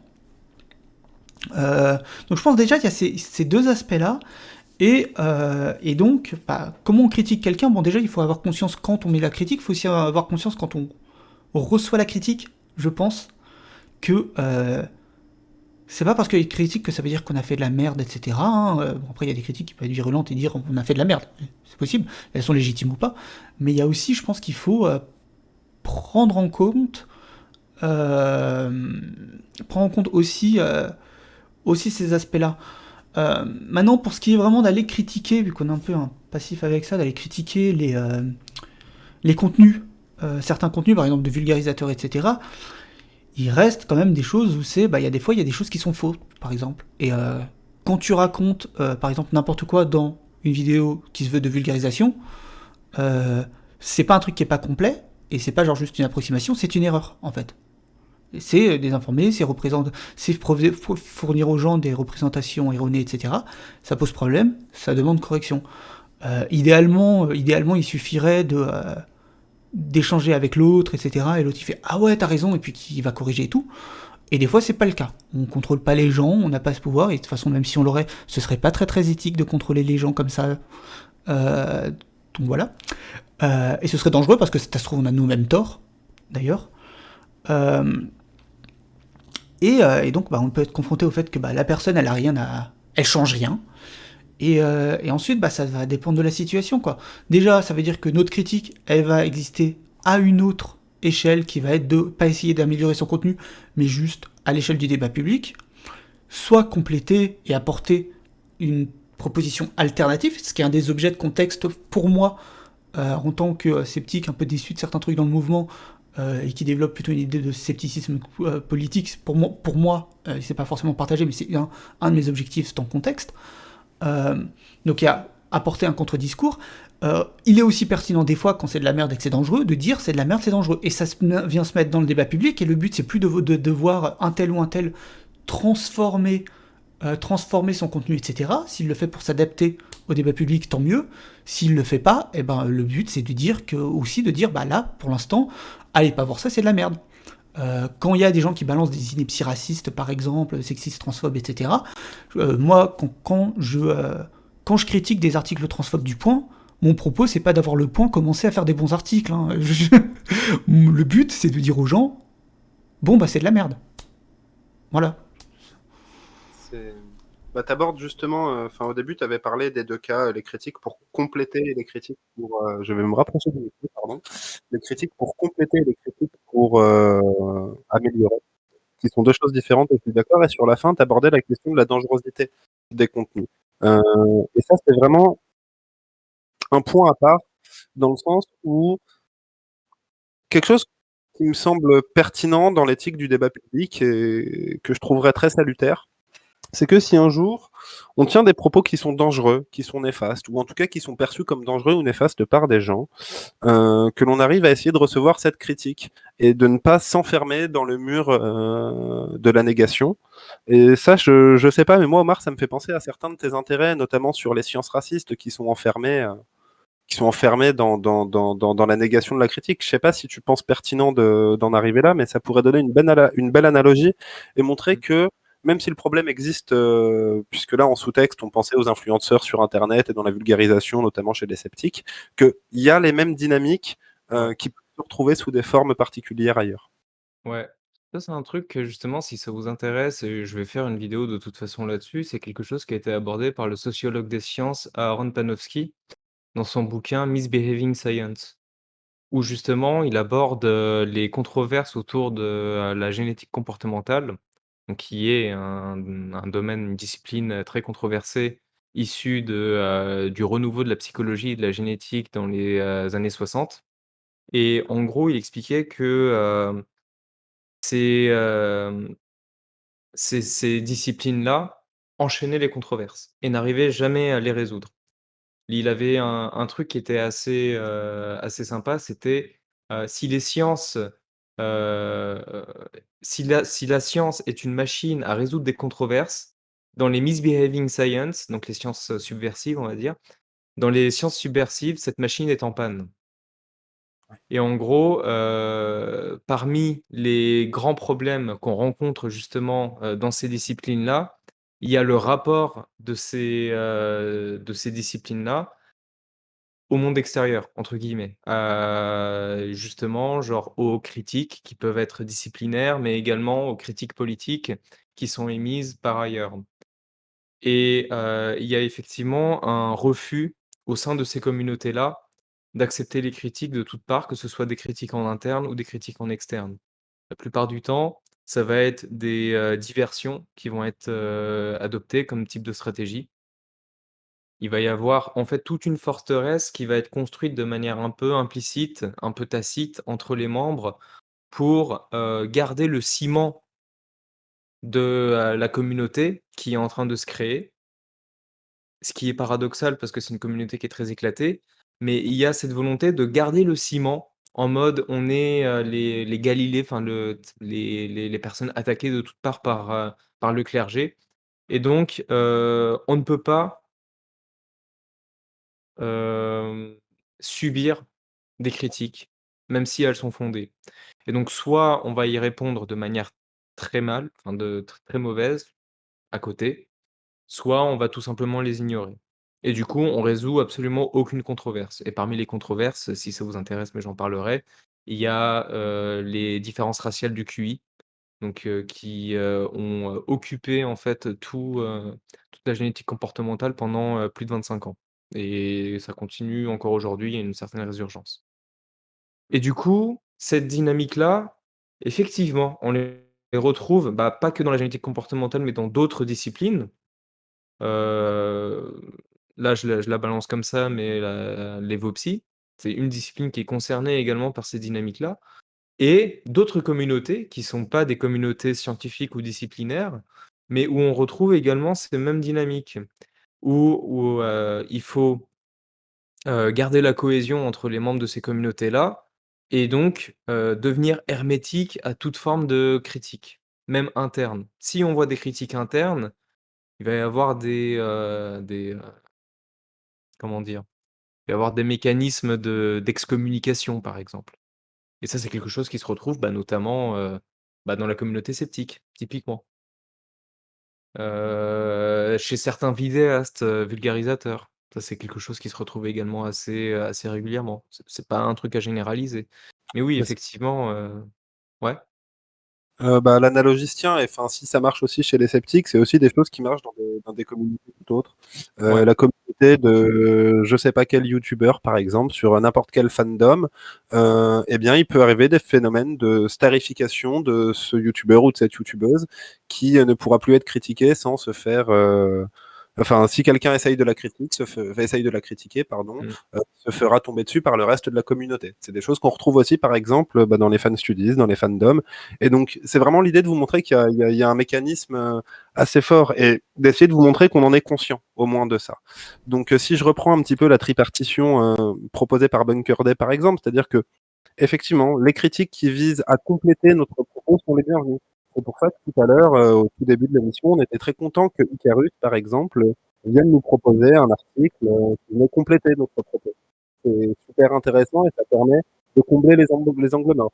Les critiques qui poussent à l'amélioration aussi, on en est très content parce que même en essayant de faire attention aux angles morts, on n'en a pas.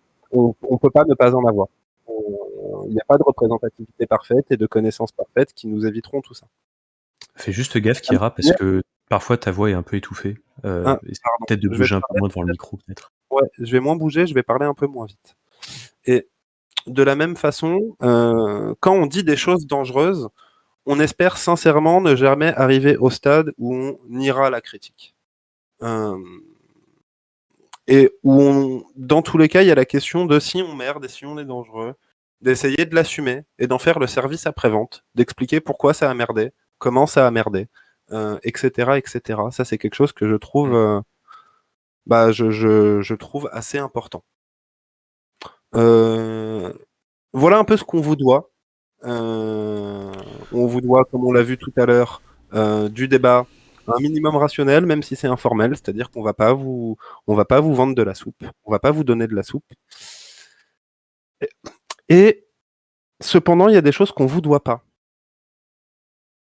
Et ça, je sais que c'est un point que voulait aborder Monsieur D, Monsieur Bunker D, et c'est quelque chose qui est important parce que si on a un public, il y a des publics qu'on ne veut pas. Vas-y, Bunker. Ouais, on débat pas avec les racistes, on débat pas avec les fascistes, on débat pas avec les transphobes. Voilà. Alors, on va préciser, parce qu'il y a encore eu récemment tout un foisonnement sur Twitter vis-à-vis de pourquoi on ne débat pas avec les fascistes, etc. Et encore une fois, je reviens à le fait qu'il y a plusieurs échelles. Quand je dis qu'on ne débat pas avec les fascistes, etc., ça veut dire, par exemple, ici, dans le cadre de contexte, on ne va pas les inviter, on ne va pas les foutre sur nos webcams, on ne va pas les foutre sur nos micros, on ne va pas les écouter et les avoir qui nous répondent « Ah oui, mais machin chouette, etc. » et qui balancent je ne sais quoi. On va pas les avoir dans le chat non plus. Et on va pas les avoir dans le chat non plus d'ailleurs. Effectivement, on va pas en faire la pub et on va pas. Voilà. Ils ont pas leur place ici. On va pas être une tribune pour eux. Et c'est important le côté on va pas être une tribune pour eux. Ça veut pas dire qu'on va pas débattre avec eux. Parce que clairement, leurs arguments, on va en parler. On va en parler plus d'une fois. On a plus d'un projet d'émission. On va parler de transphobie, de racisme, de fascisme en tout genre, etc. Donc, il y a un débat. On va participer au débat public avec les fascistes. Participer au débat public, c'est pas les inviter et leur donner une autre tribune. Ça veut pas dire que toutes les personnes qui échangent avec eux, avec certains profils, etc., selon le profil, c'est une erreur. Ça va quand même vachement dépendre de qui le fait et dans quel contexte et comment ils sont armés. Parce que... il y a quelques cas, ça peut se discuter, peut-être c'est efficace pour certaines populations, mais les gens qui vont commencer à aller débattre avec des racistes en n'ayant pas vraiment bossé le sujet, c'est une catastrophe. Faut se préparer, parce que quand tu sais pas ce que tu vas te bouffer comme argument, que tu connais pas bien les discours antiracistes en face, etc., tu vas finir par dire des âneries. Encore une fois sur Twitter, on a eu un exemple avec Dorian qui racontait des âneries, des choses du genre, bon, des âneries limite racistes, hein, enfin... Au Roland raciste d'ailleurs pour lui, mais voilà, on a eu d'autres exemples de gens qui voulaient aller débunker le grand remplacement avec la démographie, alors que oui, mais le problème il est pas là en fait, le problème il est de pas légitimer un certain point de vue. Donc voilà, déjà quand on va débattre, on débat pas avec les fascistes, c'est déjà on essaye on va pas sur des terrains sur lesquels c'est dangereux de rien y connaître. Ce qui se fait, et on leur file pas une tribune, on n'a pas à leur filer de tribune, on n'a pas à les écouter ou quoi que ce soit, à l'échelle du débat public.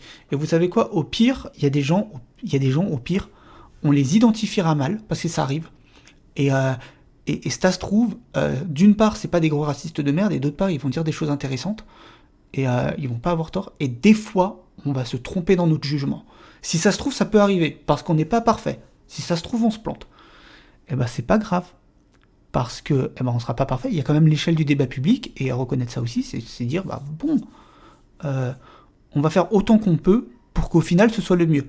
Comme dit Kira, le but c'est quand même d'écouter, de pas dire de la merde, etc., d'entendre la critique.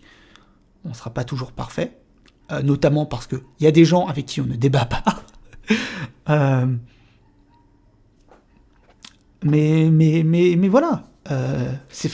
La réalité de si ça se trouve à un moment on va se planter, c'est quelque chose dont on a conscience, qui ne change pas du tout la stratégie générale de il y a beaucoup plus de danger à leur filer des tribunes en fait. Et de notre toute audience. façon, oui, c'est vrai. Et de toute façon, si on se plante, vous savez comment réagir. Vous avez nos Mhm. Twitter, vous avez de quoi parler dans le chat, donc n'hésitez pas. Et Après, juste un truc là-dessus, vite fait. ouais, vas-y Omar.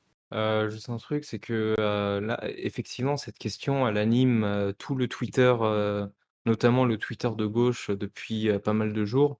Pour ça entre autres pour ça aussi qu'on a rajouté à l'ordre du jour ce sujet-là. Euh, Il y a plein de sujets enfin, il y a plein de positions qui se valent plus ou moins, c'est-à-dire que il y a certaines positions qui sont beaucoup plus nuancées et assez pertinentes sur est-ce qu'il faut débattre ou pas. Pas être, il y a pas de position absolue qui serait, enfin, qui serait la plus idéale ou quoi. Nous, c'est un positionnement qu'on assume, en gros. On n'enjoint pas spécialement un type de stratégie. Nous, c'est celle qu'on décide d'assumer et c'est les règles et les normes qu'on décide de s'instaurer pour l'émission. Et moi, je tiens à dire que je m'aligne totalement avec les propos de Bunker Day là-dessus. Je suis totalement d'accord là-dessus et ce qui pêche beaucoup et ce qui me casse les couilles, c'est effectivement l'impréparation lors d'une éventuelle discussion avec des FAF, avec des droitards, avec des racistes, qui ont rodé, eux, leur discours. Pas forcément sur le fond, hein, mais l'ont rodé quand même pour qu'il soit, rationalisé et intellectualisé et du coup légitimé. Et du coup, forcément, quand il va juste avec, tes convictions, bah, ça suffit pas. Oui. Voilà. C'est ça, c'est. Voilà, enfin, moi personnellement, j'en joins pas. Je dis pas des trucs du genre, bon bah voilà, enfin je veux dire, je crois que c'est Dany qui a fait un live avec Psyodélique, bon, je dis pas, ah là, ça faut absolument pas le faire, etc. Bon, ça va. Par contre, ouais, clairement, moi, je tiens comme position assez stricte que, par contre, faire des débats de ce genre-là quand t'as pas bossé le sujet en amont, c'est complètement irresponsable. C'est dangereux. Tout à fait. Je sais pas si Lapin, toi, tu veux réagir ou si j'intercale une de mes réactions entre-temps. Ça fait Oh, bah, longtemps. limite, enfin, moi, un truc vite fait là-dessus, c'est que je pense clairement c'est un terrain sur lequel il y a énormément de mines en fait, hein. Il y a plein de manières de fail violemment. Plein de, enfin, du coup, je suis assez d'accord. Il y a un truc un peu circonstanciel de voir potentiellement avec certains dispositifs où on peut se dire bah comment on organise ça, etc. Mais en fait, ça, je crois que c'est toi qui le disais, ça, Kira, à un moment donné, ce côté un peu, il y a tellement d'occasions de merder que ça justifie qu'en principe, en fait, on se l'interdise le plus possible globalement et qu'on limite vraiment au maximum. Parce que juste voilà, par exemple, en se ramenant et en étant, enfin, soit par exemple se ramener, avoir l'air d'être complaisant, par exemple, et d'être en mode un peu sympa et tout, soit au contraire se ramener à avoir l'air d'un petit excité en fait qui est là vraiment juste pour faire la petite bagarre, etc. face au FAF par exemple qui va être en mode totalement tranquille et tout, et donc avoir l'impression de perdre notre contenance. Enfin voilà, je pense que globalement ça, il y a trop de manières de merder en fait. C'est ça qui est emmerdant. Mmh. Et bah, oui, je suis d'accord. Et puis, encore une fois, tout à l'heure, j'essayais de rappeler que les normes qu'on essaye de se poser, c'est pas des principes absolus qui sont complètement incontextuels. Ça serait ridicule, sinon on n'aurait pas appelé l'émission contexte. Mais c'est un peu des guidelines, quoi, des guides pour agir et pour pas justement faire n'importe quoi et pas y aller sans impréparation. Mais un point, moi, que j'aimerais aborder et enfin, un risque aussi qu'on a, c'est que quand on va débattre avec des fachos, des transphobes, des racistes, des sexistes, etc. Et cette fois, pas forcément des influenceurs, pas des youtubeurs, pas des hommes politiques, des femmes politiques, etc. C'est qu'on risque, même pour les publics d'extrême droite, les gens qui suivent, qui sont influencés par l'extrême droite, c'est que sans préparation, on risque aussi de complètement les radicaliser, d'être complètement contre-productif en essayant de les convaincre. Et s'adresser au public d'extrême droite, en général, c'est quelque chose aussi qui est difficile. Se donner pour mission presque de déradicaliser les gens sur Internet, c'est quelque chose de difficile. Et là, je sais qu'autour de la table, on n'est peut-être pas tous d'accord. Mais personnellement, à titre personnel, c'est quelque chose que je n'essaye pas de faire. Parce que j'en ai pas les compétences. Je peux éventuellement le faire dans le débat privé, avec des amis à moi, avec des proches, des personnes que je connaisse qui peuvent être influencées par des discours d'extrême droite, où là, il y a l'accroche émotionnelle qui permet justement de détricoter ces discours en s'appuyant sur la relation particulière, singulière que j'ai avec eux. Je le ferai pas en public. Moi, en public, je m'adresse pas à l'extrême droite. Je m'adresse à la gauche, aux gens qui ne sont pas complètement matrixés par l'extrême droite. Je ne sais pas si l'objectif de contexte, ça va être de s'adresser à l'extrême droite. Et c'est la question que j'ai envie de vous poser. Est-ce que vous voulez qu'on s'adresse non pas aux influenceurs d'extrême droite, mais à leur public? Est-ce que le but, c'est de chercher? Moi, c'est pas ma priorité en tout cas. Ouais, s'ils veulent nous entendre et pas... Moi, il n'y a pas de souci tant qu'ils viennent pas raconter faire de la propagande raciste et compagnie dans nos chats, mais c'est pas le but. Après, ils sont bienvenus pour écouter, il n'y a pas de souci. Je vais juste rebondir sur un truc parce que tu parlais de parler à des gens, de radicaliser des gens en particulier. Alors, il y a quand même plusieurs cas de figure. C'est souvent compliqué, c'est souvent une perte de temps. Déjà, toutes les questions ne débat pas avec l'extrême droite, juste pour être clair, parce qu'on a des gens qui disent « Ah oui, mais moi, mes copains et tout, bon, je vais pas dire de nom, mais on parle pas de pas essayer de déradicaliser des proches. Ok, essayer de déradicaliser des proches, mais ça relève de la sphère privée, c'est pas ce dont on parle de toute manière. Même à ce sujet-là, je vais quand même mettre l'effort de dire « Faites attention, il y a des histoires, il y a des cas de gens qui ont juste essayé de déradicaliser des gens. Bon, déjà, il y a le risque de les déradicaliser encore plus. Il y a aussi des gens qui ont essayé de creuser, pour essayer de comprendre, etc., et qui n'étaient pas bien au fait de ces sujets-là, et qui se sont retrouvés à dire « Ah oui, c'est vrai, en fait, machin, il est pas aussi raciste que je pensais, etc., et qu'on finit par occuper des postes importants dans des organisations suprémacistes blanches. Il y a un témoignage qui est relaté par Andrew Marantz dans le livre Antisocial, qui est très bien. Juste, voilà, faites gaffe, c'est quand même pas anodin comme terrain d'aller, même pour aller sur les potes. Mais bon, c'est pas le sujet de, voilà, on débat pas avec l'extrême droite, de toute manière, c'est des questions de... là, on parle vraiment de débat public. Et est-ce qu'on s'adresse à eux? Est-ce qu'ils écoutent déjà de base? C'est une bonne question. Moi, de base, je suis pas dans une optique d'évangélisme, hein, c'est-à-dire aller essayer de propager la bonne parole chez les personnes qui pêchent. Enfin, franchement, c'est pas du tout ma priorité. Et c'est hors de nos ressources, ou en tout cas des ressources qu'on décide d'allouer pour contexte. C'est-à-dire, il y a déjà énormément de choses à faire de notre côté. Déjà énormément de discours à recontextualiser, à critiquer, il y a énormément de comportements déjà à régler de notre côté, pour qu'on se décide de s'ajouter comme mission de déradicaliser ou de partir en mission évangile, pour aller récupérer Jean-Michel Pfaff qui veut juste éradiquer, toute ta famille sur 3 générations parce que tu as décidé d'être né ailleurs. Donc moi personnellement, c'est les gens qui se donnent cette mission-là, enfin je vais pas les juger sur le fait de choisir cette mission, mais plutôt sur, la manière qu'ils ont d'allouer leur effort et la rigueur qu'ils ont décidé de mettre sur leur travail. Parce qu'effectivement, il y a le risque que ça fasse complètement l'inverse de l'effet escompté, comme ce qu'a dit, Bunker D. Donc moi perso, c'est pas du tout, là-dedans que je pars. Moi, je m'adresse jamais directement à un public. C'est-à-dire que moi, je suis très partisan du discours alternatif, du contre-discours que je fais dans un espace en parallèle d'un autre espace et avec lequel l'autre espace en particulier peut interagir ou tomber dessus. Ouais, un autre point que je mettrais effectivement vis-à-vis de l'objectif de contexte, enfin tel que je le perçois, hein, après tout le monde n'a pas forcément ça, mais effectivement c'est moins d'aller convertir des gens à certaines idées que de compléter des choses, donner le contexte sur des sujets.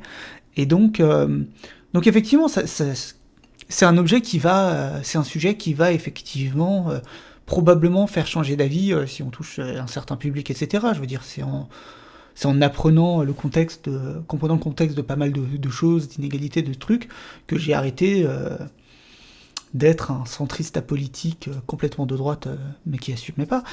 Euh, donc ça apporte des changements. Mais le but, c'est pas d'aller voir ces gens-là et leur dire tiens, mets ça sous ton nez, regarde, tu apprendras. C'est voilà, les gens qui s'intéressent, ils peuvent venir, ils peuvent s'enrichir de ce qu'on me propose.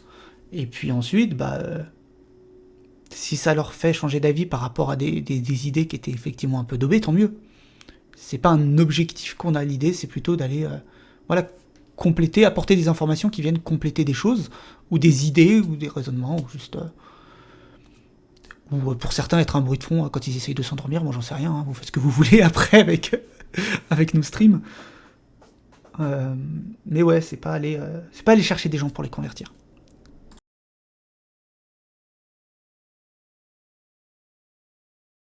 Il y a une remarque de Tourteman dans le chat, Tourteman, je ne sais pas, qui est très intéressante. C'est cette idée qui a le vent en poupe pour s'adresser à l'extrême droite, de reprendre leur vocabulaire, leur code. Je pense que je peux parler à peu près pour toutes les personnes ici présentes et dire que c'est pas la sauce.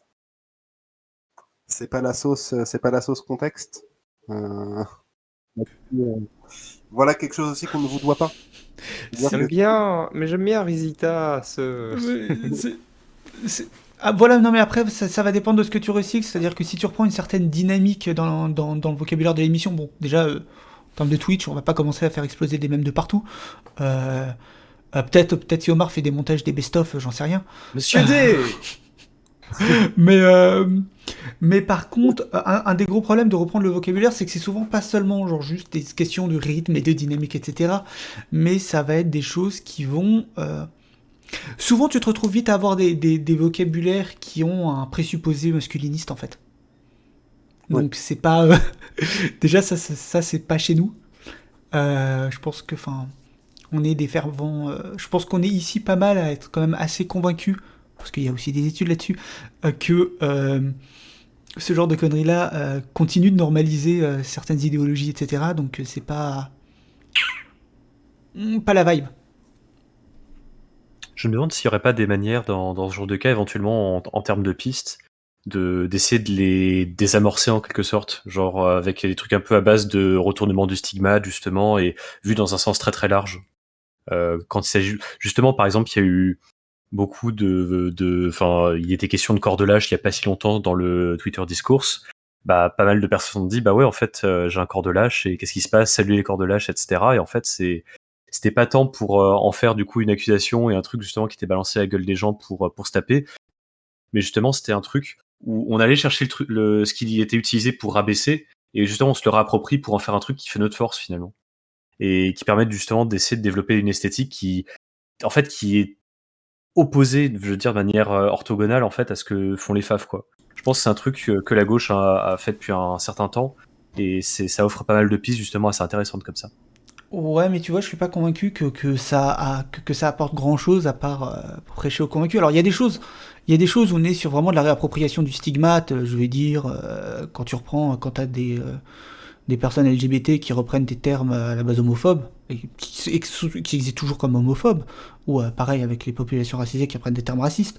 Bon, là, t'as du retournement du stigmate et de la réappropriation, mais t'as dans d'autres cas, je sais pas si ça va apporter grand chose, parce que effectivement tu as tendance à juste avoir l'extrême droite qui dit ha ha ha, ils le reconnaissent, mais après ça, ça change rien, à part reproduire effectivement voilà la notion corps de lâche, etc. On espère que ça la vide de son sens. Je suis même pas sûr que ça la vide de son sens, surtout avec corps de lâche par opposition à, je sais pas, un terme comme PD par exemple. Corps de lâche, on est sur quelque chose où on garde quand même la notion de corps associé à la lâcheté. Un autre problème qui me dérange aussi, c'est dans l'exemple de corps de lâche que t'as nommé, c'est que j'ai croisé ça souvent contrasté avec ouais, on a un corps de lâche, mais.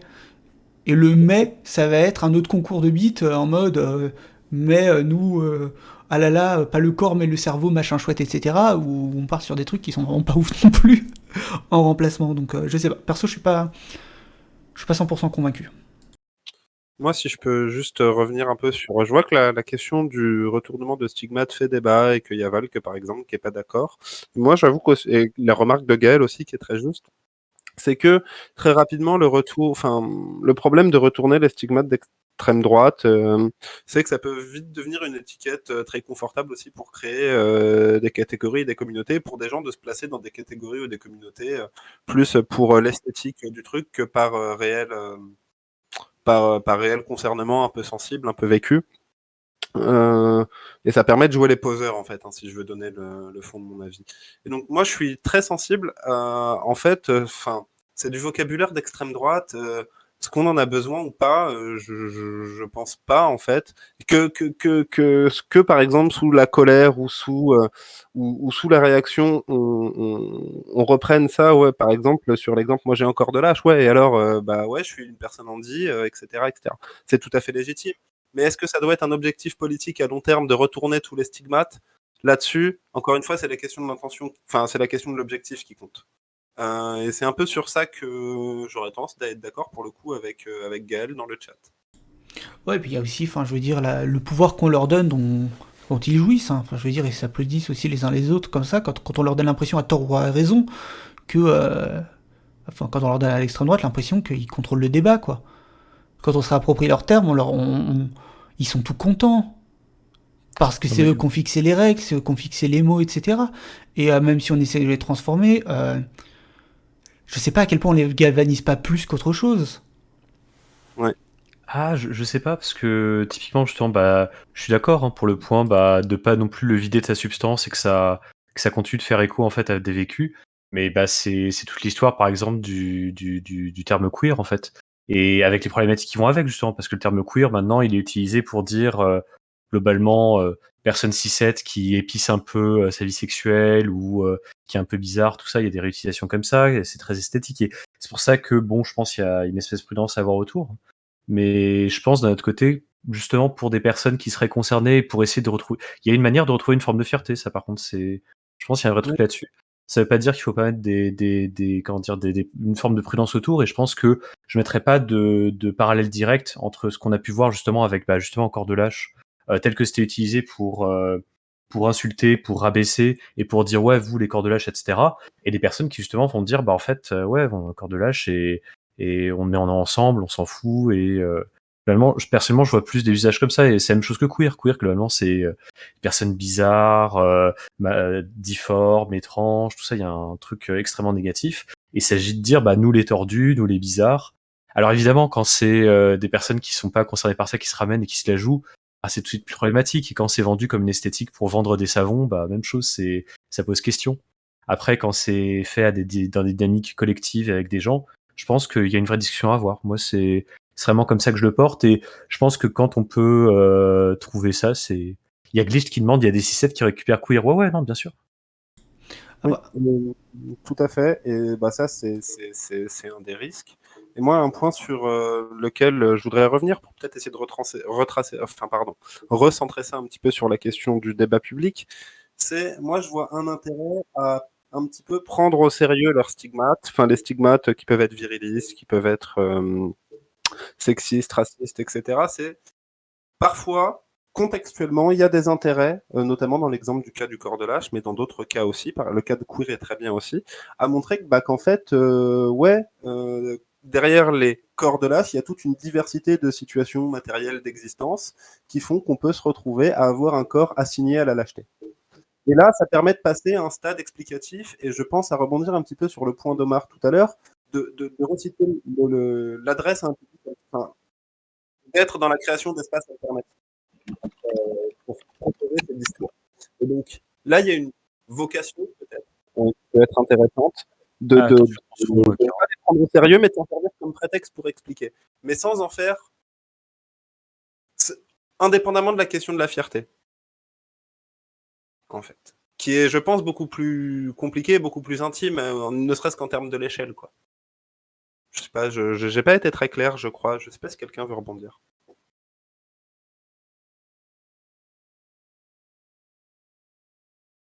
En fait, juste fais attention, tu bouges beaucoup ton micro, ta tête à chaque fois quand Bon, tu parles, du coup, tu dodelines et voilà. pardon. Ouais, ouais, ton micro est très directif, des fois on a l'impression que tu rentres dans un Oui, aquarium. oui, je suis désolé. Comme c'est mon premier live, je suis un petit peu stressé, donc je bouge beaucoup. Il y a pas de souci.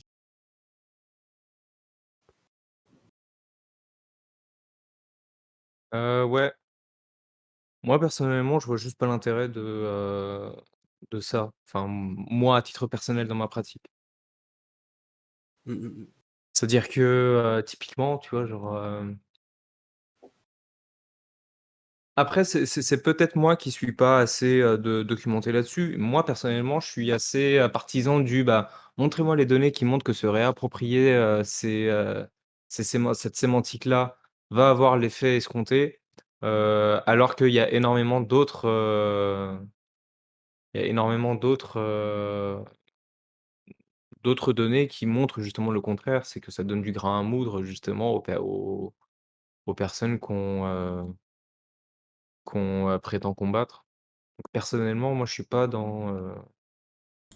pas, c'est pas un enjeu capital pour moi. Enfin, je veux dire, le fait de pas, se réapproprier, tel terme ou tel terme utilisé par, la phallosphère ou par, simplement, tu vois, genre, qui, véhicule, des fantasmes virilistes ou sexistes, j'en ai pas besoin pour, faire passer mon propos. Donc ça rentre pas dans mon, dans mes réflexions sur, est-ce que c'est nécessaire ou pas? Je veux dire, je suis sûr et certain que je pourrais tourner un discours de telle sorte à ce que, ça ait une bonne réception, une bonne efficacité pour combattre, le discours que j'entends contrer sans, tomber dans, l'obsession d'avoir le droit d'utiliser tel ou tel terme. Maintenant, pour ce qui est de se réapproprier pour une question de fierté, ça c'est autre chose sur laquelle j'ai pas énormément de choses à dire parce que, j'ai pas potassé là-dessus. J'aurais tendance à rejoindre un peu l'idée de Fred et l'idée de Gaël sur le fait que, ouais, il faut que ce soit au moins un terme qui ait été, utilisé dans un but de nous léser pour, éventuellement, voilà quoi. Ouais. Il y a juste un point que je voulais évoquer quand même. Bon après voilà, en termes de se réapproprier, etc., les gens font... Les concernés font ce qu'ils veulent et ça dépend, voilà, est-ce qu'il y a un besoin de se réapproprier un truc vis-à-vis des souffrances que ça crée, etc., ça y a pas de souci. Euh, mais voilà, après, voilà, c'est des questions d'utilité justement. Quand ça crée une souffrance telle que détruire le monde, se réapproprier en disant, c'est une utilité en soi. Euh, Omar parlait de besoin, il y a aussi bah, un autre truc avec l'exemple de queer, c'est que j'ai l'impression quand même, après je me plante peut-être, mais que en fin de compte, le terme sert une utilité telle qu'il a été réapproprié, sert une utilité de qualificatif pour faire un groupe un peu plus large et pas à la définition un peu plus floue que bah, les gays et les bi par exemple, des choses du genre. Euh, Où voilà, là il y a des utilités parce que ce concept il est utilisé n'importe mal, enfin négativement, mais en vrai euh, il cible quelque chose que ça peut être pertinent de nommer, donc il peut y avoir des utilités, mais de façon générale, voilà, enfin, comme Omar, voilà, je suis pas convaincu. Ouais. Bah, vous voyez que, on n'est pas toujours d'accord entre nous et qu'on arrive quand même à en débattre, sans se taper dessus et c'est très bien. Je pense pas qu'on arrive à clôturer ce grand débat, avec un live. En tout cas, on n'en a pas la prétention, mais il y a plusieurs messages dans le chat, bah, qu'on a trouvé quand même, assez sympas. Tout d'abord, un complément très intéressant, de Le Violet que je vous invite à lire, hein, qui rappelle que, il y a quand même eu des débats entre les générations dans les milieux, LGBT, américains, enfin militants américains, sur la pertinence de reprendre le stigmate queer et que l'histoire c'est important. J'ai beaucoup aussi aimé la petite conclusion de Valk, hein, qui nous dit que la réappropriation, bah, ça peut se pratiquer que dans des contextes précis parce que c'est un outil très dangereux. Et on a parlé depuis tout à l'heure d'outils très dangereux et bah, je pense que ça fait partie de ces outils aussi. Et je pense que la teneur du débat qu'on a eu aussi, nous montre aussi que, ouais, on est quand même d'accord pour dire que c'est à manipuler avec des pincettes. Pour tout un tas de raisons. Et Crodagger, qui va dans ce sens, je vous invite à la lire aussi. Encore une fois, qui rappelle qu'il y a la question de l'empathie et du contexte. Se réapproprier une insulte face à un faf ou face à une personne qui peut être victime de cette insulte, c'est pas la même chose. Et en tout cas, c'est intéressant de voir comment ça fait débat et que voilà. Et comme je l'ai dit, on n'a pas prétention à résoudre le débat. Et Il y a peut-être juste un point que j'aimerais mentionner aussi. Vas-y. Si je peux te Merci, tu couper. me sauves. Comment transition Ah bah comme ça tu peux penser à la transition parce que je te laisserai la faire. Mais juste vis-à-vis de se réapproprier quand on est concerné vis-à-vis d'autres personnes, il y a quand même un petit bémol. C'est qu'est-ce qu'on fait subir aux autres quand on n'est pas visiblement concerné. Je vais reprendre l'exemple, tant pis, je me permets de reprendre l'exemple de PD. PD est un terme qui est régulièrement utilisé par une certaine partie de la population LGBT, pas tous du tout, qui est utilisé, y compris par des potes, comme une réappropriation. Le problème, c'est que quand tu vas balancer le terme PD sur Twitter par quelqu'un où tu connais pas du tout sa sexualité, c'est pas super agréable toujours. Parce que tu sais pas en fait si c'est un concerné qui se réapproprie le terme ou si c'est juste un homophobe qui utilise le terme PD en mode ah ouais super. Donc il y a aussi il y a aussi cet aspect quand même qui rend aussi la question pas forcément évidente même en termes de réappropriation en tant que concerné et tout dans des contextes publics. Après quand c'est privé entre potes c'est une autre question hein, évidemment, mais dans des contextes publics. Je suis d'accord. Dans des contextes publics, de la même façon que quand on s'adresse, c'est une analogie, c'est pas du tout pour dire que c'est équivalent, je précise. De la même façon que quand on essaye de s'adresser à l'extrême droite, faut vraiment prendre des pincettes dans l'espace public quand on essaye de se réapproprier maths. Et je trouve que c'est assez juste. Je sais pas, le chat, vous avez encore des choses à dire là-dessus ou sinon on va tranquillement se diriger vers la fin de ce live. Ça fait déjà 1h40. Ouais. 1h30. On s'était dit d'ailleurs sur la durée des émissions qu'on n'allait pas faire des lives de plus de 2 heures, 2 heures et demie, qu'on essayait plutôt de viser entre 1h30 et 2 heures pour que ce soit digeste. Ouais, au niveau de la fréquence aussi, peut-être prévenir également les personnes présentes combien de fois elles peuvent espérer nous revoir. Ouais, alors sur ces sujets-là, donc effectivement, 1h30, 2 heures, c'est pour des sujets un peu profonds, souvent un peu préparés, où on se dit ah, et de quoi on va parler et tout. Après, on a aussi l'intention de rebondir sur l'actualité éventuellement. Comme on l'a dit, un des intérêts de ce format, c'est aussi de créer du contenu en quantité, malheureusement, parce qu'on y est contraint par le contexte de comment marchent les médias, comment marche YouTube, etc. Donc pour une raison de praxis, voilà, on doit faire ça.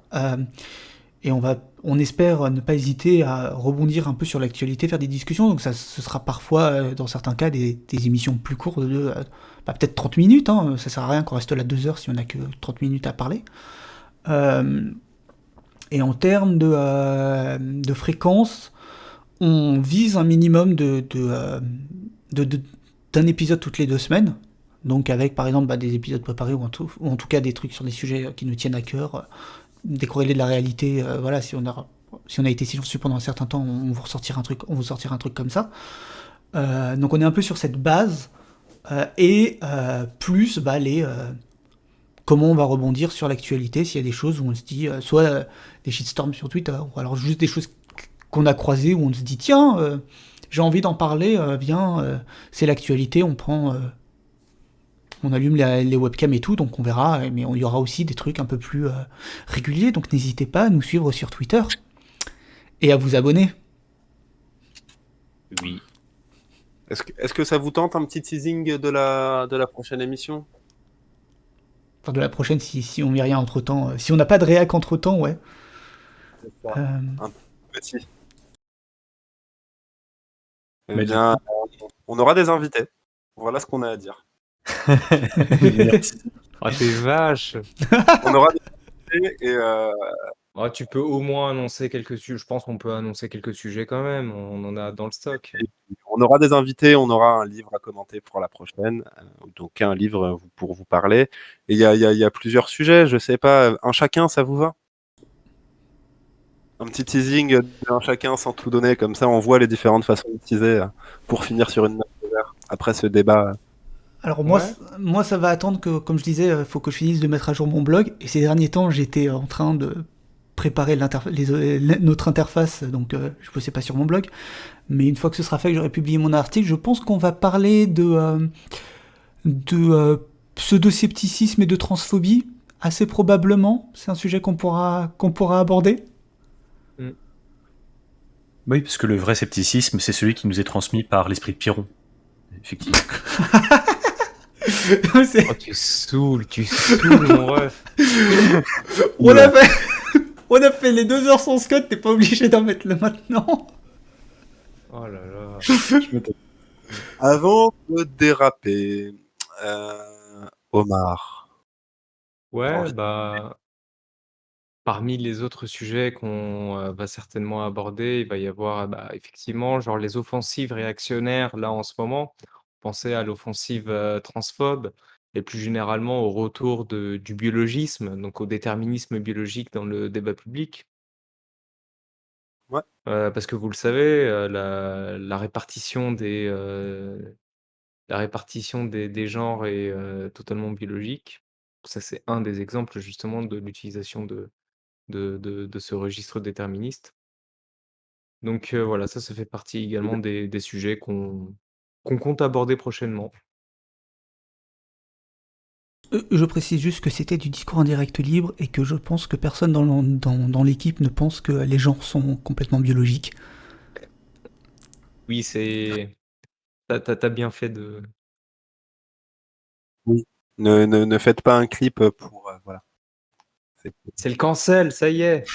Je vais être en termes de C'est ce qu'on mort. vous doit, etc. Je pense que si quelqu'un commence à balancer des takes comme ça sérieusement, je suis pas sûr que la personne reste. Je doute que la personne reste dans le contexte.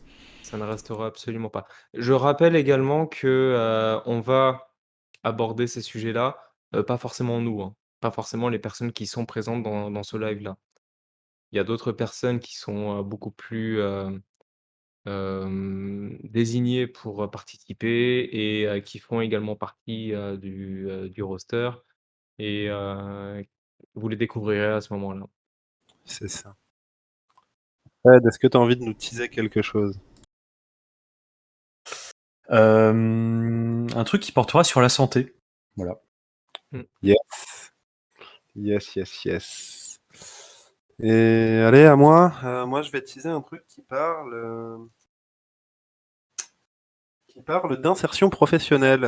Celles et ceux qui me connaissent un petit peu savent très bien, mais tout ce qui va être insertion professionnelle, emploi, chômage, et de comment il y a des dispositifs qui sont mis en place pour sous-payer les gens.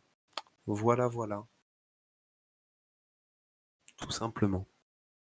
Yes. J'espère que ça vous plaît, hein, ce petit, programme, prévisionnel. C'est ça. N'hésitez pas à nous faire nos retours même après l'émission, sur cette émission, même après, si vous pensez à des choses sur Twitter, @contexte.tv, on vous lira. Yes, I. Voilà, on est joignable. Je sais pas si on a ouvert les DM de notre Twitter, mais sinon on le fera. Pour info, donc, si ça n'a pas été clair, effectivement, il y a un peu un noyau dur Bunker D, enfin moi-même, Omar et Fred, mais on sera pas tous les 3 toujours là, effectivement, parce que il y a plein de moments où d'autres personnes sont plus pertinentes. Il y aura peut-être des émissions, il y aura aucun de nous d'ailleurs. Ouais. On verra comment ça se goupille. Mais même si on chapeaute, on essaye de s'assurer d'avoir un maximum de retours. Et plein de gens pour nous taper sur les doigts. N'hésitez pas, voilà, à faire des remarques et on essaiera, au pire, je pense, même si on n'est pas forcément d'accord, on fera tourner la remarque pour qu'éventuellement d'autres personnes aussi nous disent non, non, ils ont raison, vous faites de la merde. Voilà, on essaie de mettre en place au maximum pour pas faire de la merde. Critiquez-nous. Ça veut pas dire harcelez-nous, etc. Mais allez-y. N'hésitez pas. Et puis ouais, on espère que ça vous plaît. On espère que la technique sera moins chaotique et que j'oublierai pas de me mettre sur le bon micro la prochaine fois. Yes. Et J'ai l'impression qu'on veut qu'on raid chez LL de Mars. Ah, mais moi aussi j'ai envie. bon, Moi, je n'y ai pas d'opposition. eh ben, C'est pas d'opposition, on peut raid chez LL de Mars. Donc D'accord. chez Bande Dessinée. S'il n'y a pas d'autres mots de la fin. Merci beaucoup d'avoir été présent pour cette première émission, cette émission de lancement. N'oubliez pas de vous abonner. Voilà. Bienvenue sur Contexte et on parlera de contexte. Yes. Yes. On revient vers vous très vite. Des bisous. Bonne soirée les gens. Ciao. Alors, à bientôt.